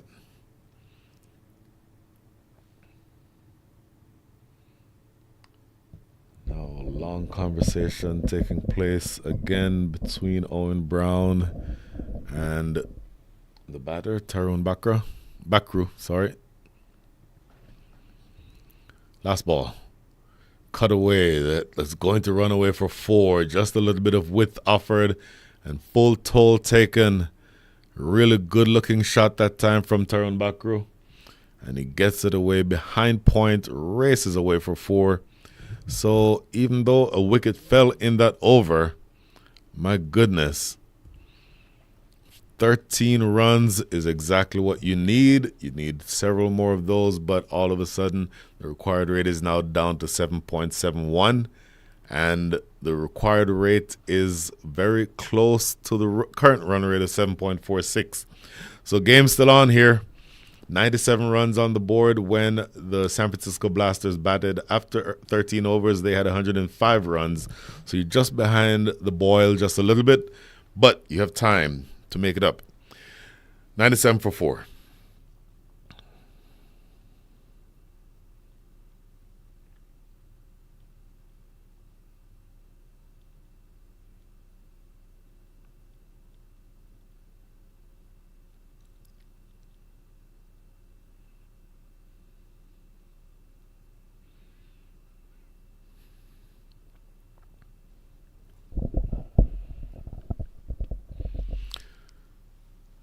So back to Krishna Prasad bowling full toss. Faisal Akhtar lofting it straight down the throat of the fielder at long on, and he puts down the simplest of catches.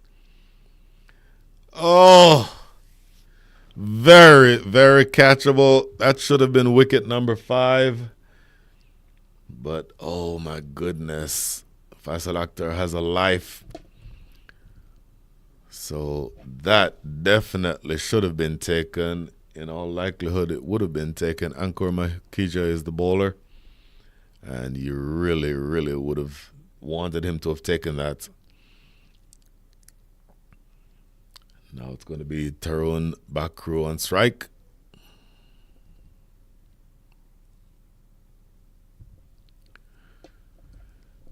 So, boy, a lot of effort to have gotten to the catch. And did he take that catch? No, I don't believe. No, did not get there. Anyhow, so again, a lot of effort taken to get to that ball, but when he got there, he really should have taken that catch.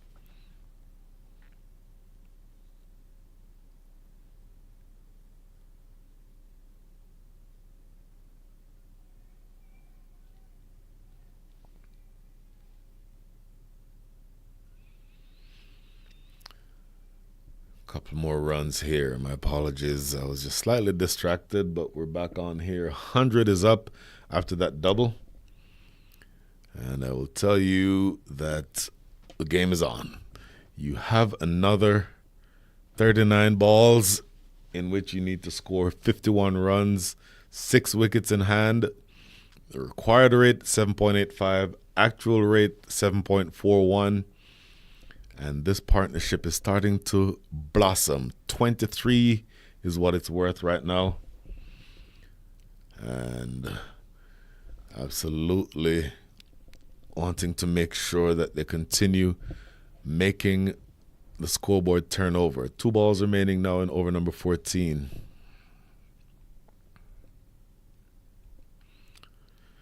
Stroke down the ground. A lot of work for long on. Cannot get there. That is 4 runs. Positive strike. Tyrone Bakru is feeling the pressure, but is not bothering him at all. He's been there now for just a handful of deliveries. 14 from 7, striking it at a rate of 200. That's what you want to see from your batter coming in to join with Faisal Akhtar, who is 8 from 6. And I'll tell you what, as I said, game on.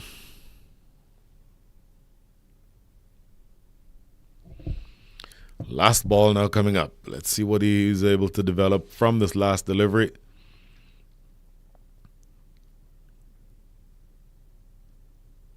Worked around the leg side. That's good running. Really good running. They pick up a single. Tyrone Bakru will keep the strike. That is good work. 8 runs come from the over. At the end of over number 14, the score is 105 for 4.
Last 6 overs coming up.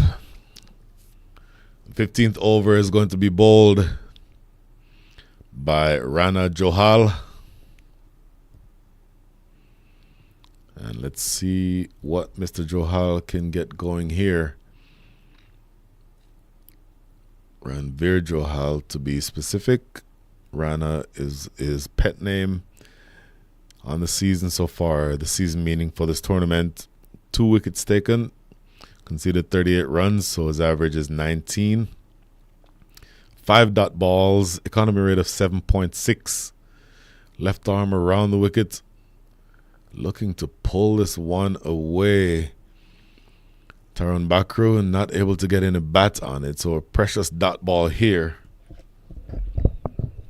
Left arm around the wicket. That angle is working, and looking where the fielders are. There's a fielder in the deep at square leg, or really mid wicket, but you're going to want him to play down the ground because there's acres of room out there. This is down the ground, which is what I would think he'd want him to, the direction he'd want him to be playing in.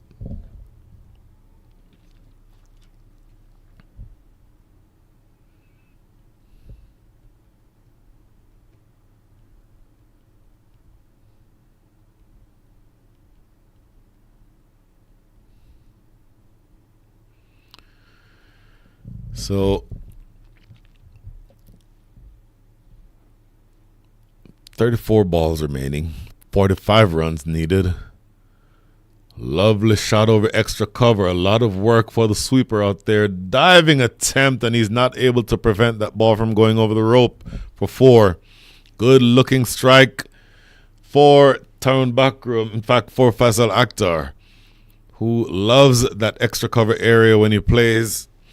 Score now up to 110. You need another 41 runs in the next 32. Make that 33 balls. Next delivery. Same direction, but this time it's going to be fielded at short extra cover. I believe that's the captain himself who shows some frustration there. And in fact, no, that's good. Yeah, that is the captain, Sonny Singh. Probably thought that he should have had a run out there, but not going to happen. And Faisal Akhtar is now back at the non-strikers end. 1-1-1 is your score. Oh, he knocked him over. Played across, a pretty straight delivery. Has to be said that ball should have been played in the V. It is absolutely on the stumps, and you cannot afford to play across the line to a ball that is that straight. Looking to play it really not even to mid-wicket. Wanted to play it to square leg and misses, and that is where his stumps get rattled. So he had a productive time when he was there, Tarun Bakru, but he is clean bowled. The score is now 111 for 5. The partnership was a productive one. Was worth 34 runs, but with the fall of that wicket, it means that you're going to have to start over, and this time with two of the more seasoned guys in the lineup. JV Vakil, you saw him with the ball earlier, but he now will be joining Faisal Akhtar, and the two seasoned veterans will be charged with scoring 7.74 runs and over the rest of the way. It will not be easy. 40 runs needed from the next 31 balls. And what can you get off of this last ball? At the end of over number 15, the San Francisco Blasters had 119 runs. So regardless of what happens on this ball, they will still be behind that pace. Question becomes, can you manufacture ways to score consistent runs the rest of the way? Here is the last delivery. Goes for the big hit. Does not make contact. So that is a dot.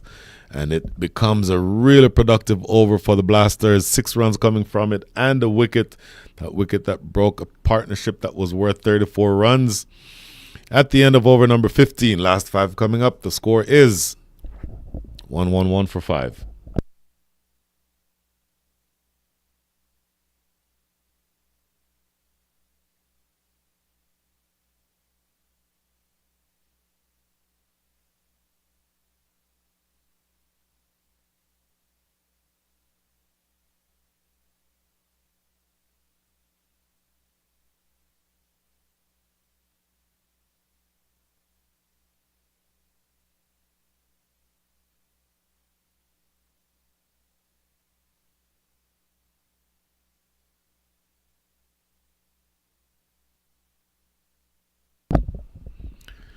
So we talked earlier about the fact that there is another game going on, and that other game where the Florida Hurricanes are looking to defend 203.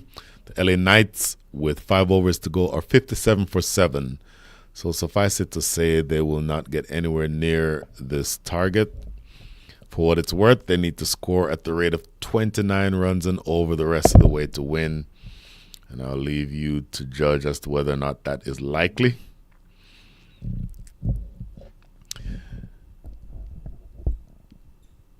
Oh, here we go. This is going to be, I believe, a bye. Watch umpire.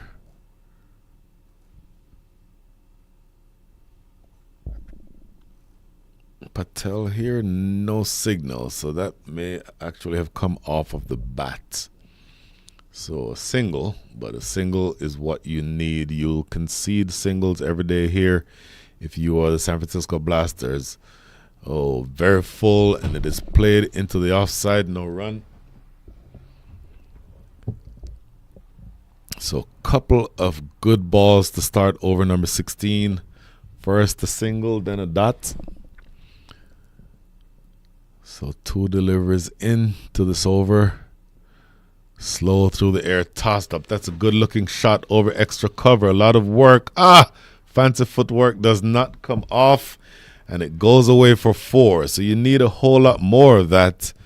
But all of a sudden, that breathes a little bit of life into the attack. And you wonder whether or not It's going to be Faisal Akhtar who takes the bull by the horns here.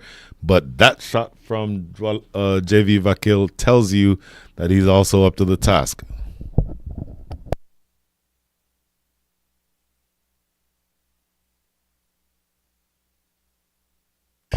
This one is played into the mid-wicket area, and they'll get a single. Now, here's where you are.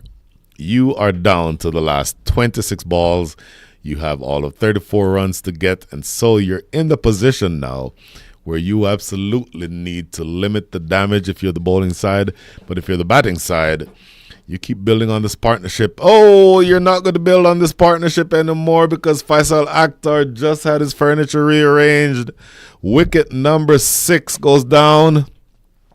That is the end of Faisal Akhtar. And does that mean that that is the end of the chances for the Georgia Titans? Looking to hit aggressively. And again, I told you earlier he loves his offside shots. This one was on the stumps. He essentially played across a ball that was pretty straightforward. And that is one that he will not like going back and seeing when he goes back to the safety of the dugout. But that is wicket number 6. 34 runs still needed, and you still have another all of 25 balls in which to get them, which tells me that you're almost at mission critical here. 117 for 6, and you're into the end of the 16th over, 1 ball remaining. And you're now falling further and further behind the pace set by the Blasters, because at the end of over number 16, the Blasters had 134 runs. So you're about 17 runs behind that pace. You certainly still have time to get there, but as of right now, you're looking up at a pretty steep target. And from here, having to do it with 2 relatively new batters, Kalpesh Das, which is the captain, Junior Das, if you will, is the new batter. And JV Vakil is the non-striker. But all of a sudden, you are now struggling. Here's the first ball to the captain, played back past the bowler, immediately gets off the mark.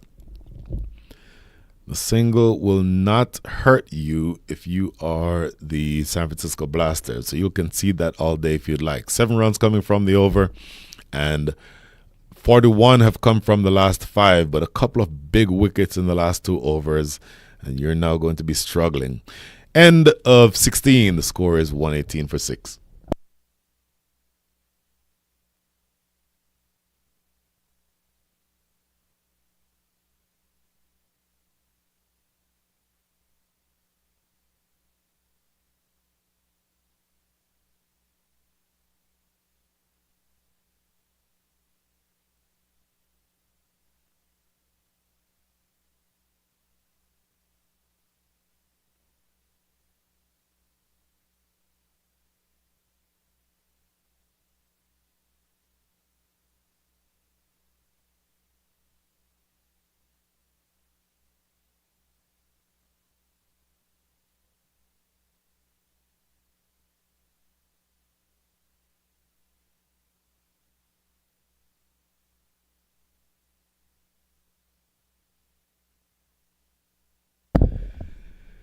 $118 for 6. The last 24 balls, the last 4 overs. In 4 overs, you need 33 runs, and you're doing it with 2 new batters. JV Vakil, 5 from 4. Junior Das, 1 from 1. And this is going to be Ranvir Johal to continue.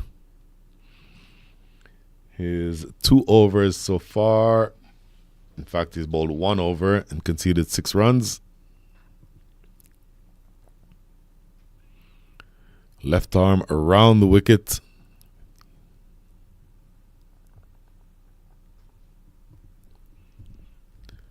And here he is, looking to play this through the offside. Not able to get any bat on that one. A precious dot ball. Every dot ball from here makes things so much more difficult, because that dot ball just brought the required rate up from 8.2 to 8.6. So you're at the stage of the innings where everything makes a big difference here. And this is, oh my goodness, just defending this one in front of the stumps. No run. So consecutive dot balls, you're now going to be struggling because now 33 runs from the next 22 balls. Your required rate is exactly 9. You need 2 runs or 3 runs off of every 2 balls the rest of the way. Forces this off the back foot. They'll get a single. That single will not in any way bother the San Francisco Blasters, because now you're down to the last 21 balls with 32 runs. Required rate up to 9.14. This is good bowling. They're disciplined bowling attack. They were a little ragged in the middle overs, but they seem to have found the right lines and lengths here. Played past the bowler. And they will get a single. That single, once again, doesn't bother you at all if you're a San Francisco Blaster. Here is the next delivery. Just 2 balls remaining now in over number 17. Left arm around the wicket. Stroked. Oh, just past the fielder, diving in the covers, and it's going to run away for 4. A welcome boundary. You absolutely wanted that.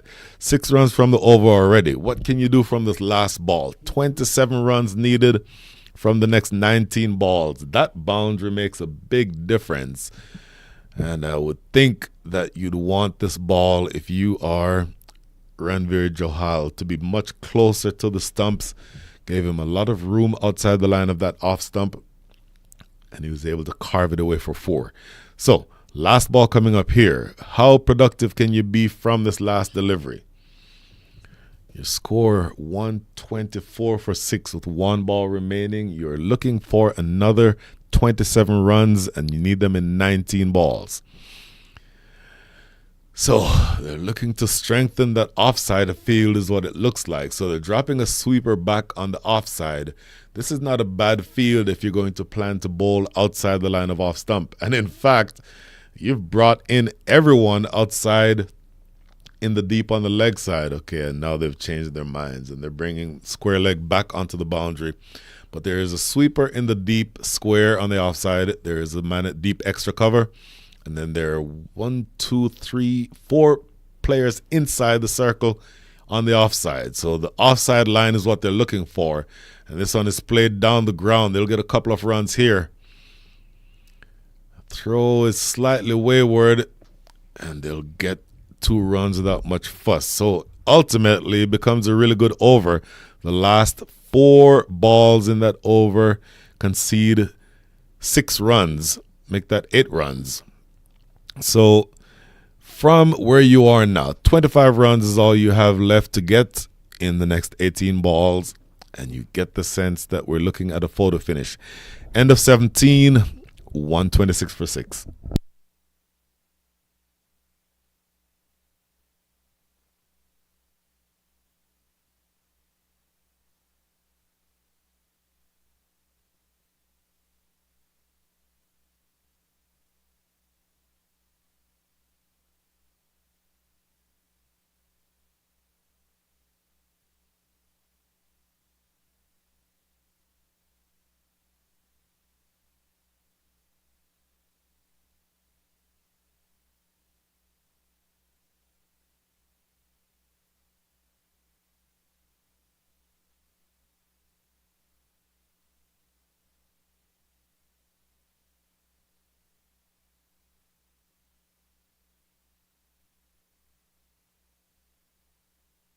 So 126 for 6. This is going to be Ranveer Johal just finished. So Krishna Prasad is who I believe is about to take up the attack.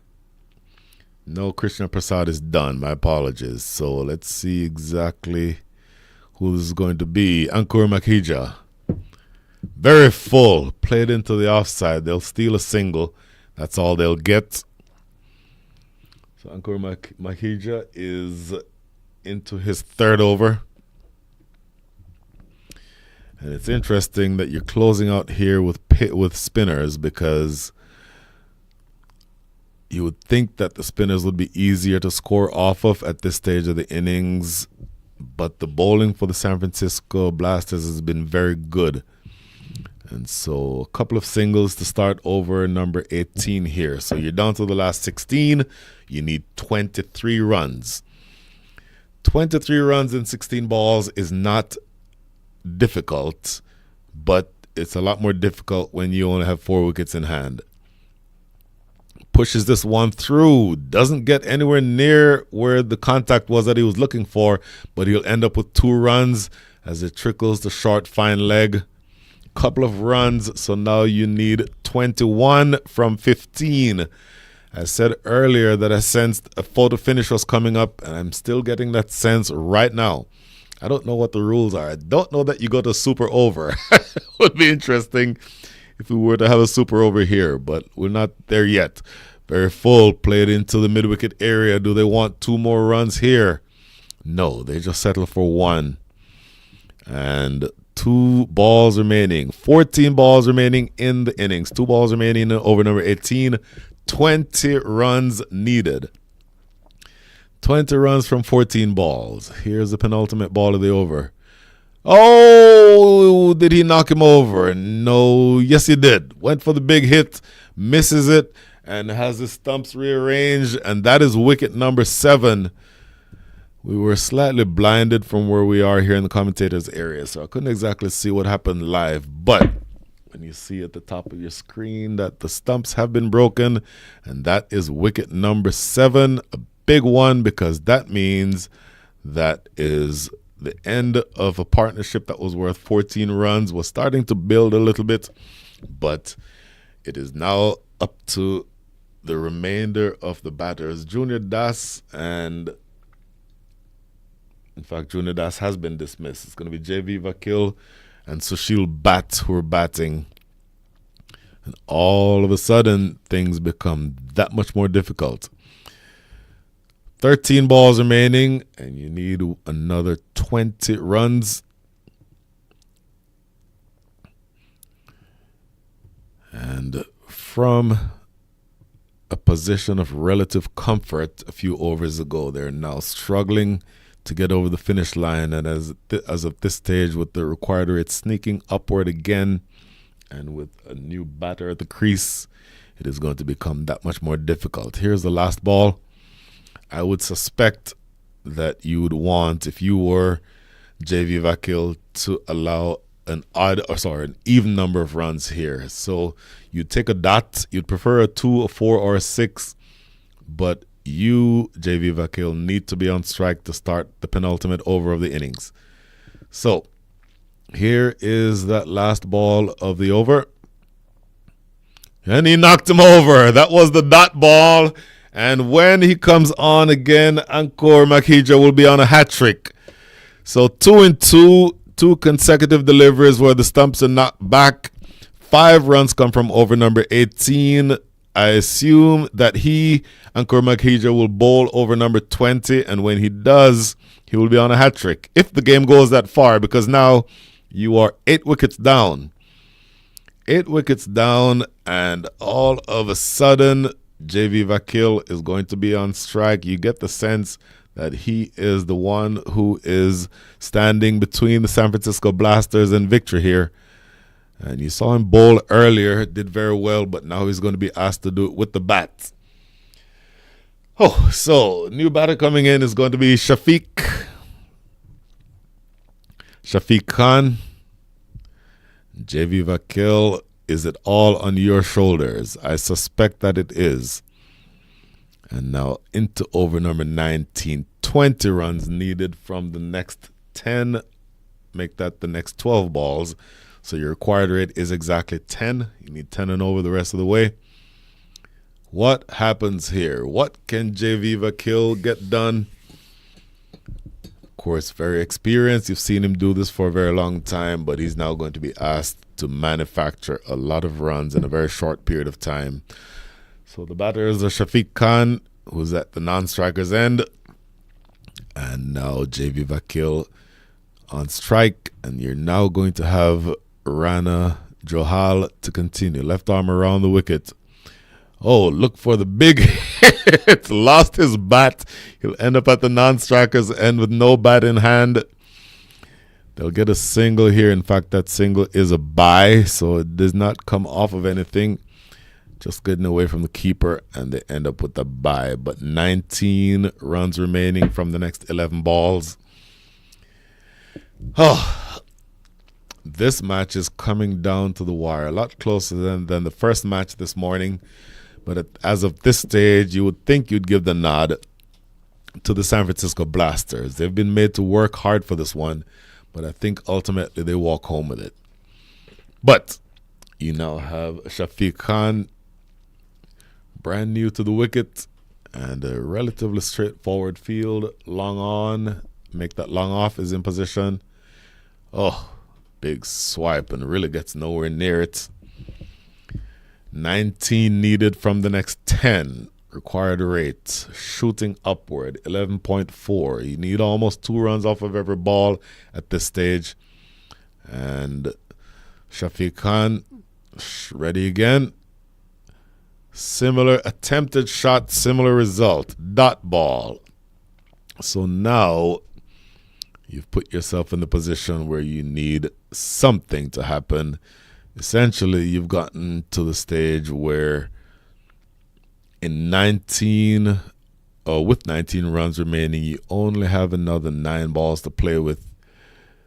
3 straight hikes and misses, 3 straight dot balls. This is not the stage in the innings where you want to be absorbing a ton of dots, but that's exactly what it's turning out to be. And as of this stage, you're essentially conceding victory because, boy, without getting bat to ball, the game is slipping away from you.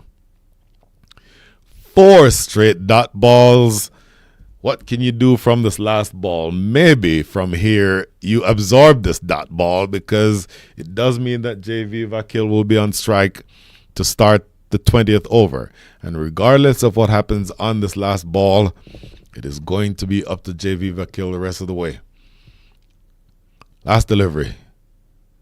5 straight dots in over number 19. 1 run comes from over number 19. That is how you win cricket matches. Excellent bowling by Ranveer Johal. That is the end of his day with the ball. Only bowled 3 overs, but of course that was the penultimate over of the innings. So the last over coming up, I suspect that it will be Ankur Makhija, who will be on a hat trick. And JV Vakil will be tasked with scoring 19 runs in 1 over. So this game changes really very quickly. And at the end of over number 19, the score is 132 for 8.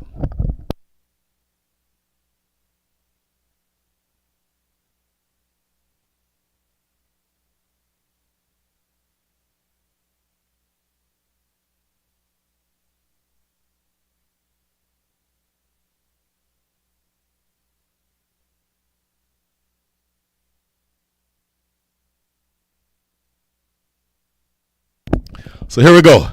Hat-trick ball. Oh, swipe and a miss. And he wanted an appeal for a stumping. I don't think he'll get it. So no hat-trick, but yet again, another dot ball. And believe it or not, the last 6 balls in this match have gone for dots. In fact, there's many more than that, because the last 8 balls have gone for dots. Because there was a bye in there somewhere. So nothing off the bat in the last 9 balls. And at this stage, 19 from 5, it's all over but the shouting. Very full, played down the ground. It's a single. You needed singles several deliveries ago. So that is not going to really make a big difference in the grand scheme of things. Last 4 balls, 27 runs needed, so you need 3 4s and 3 4s and a 6. Well, actually, no, 3 4s and 6 does get 3 6s will get you there.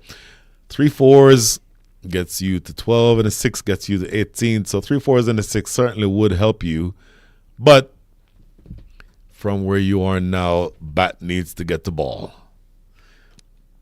and if this next ball does not go the distance, effectively the game is over.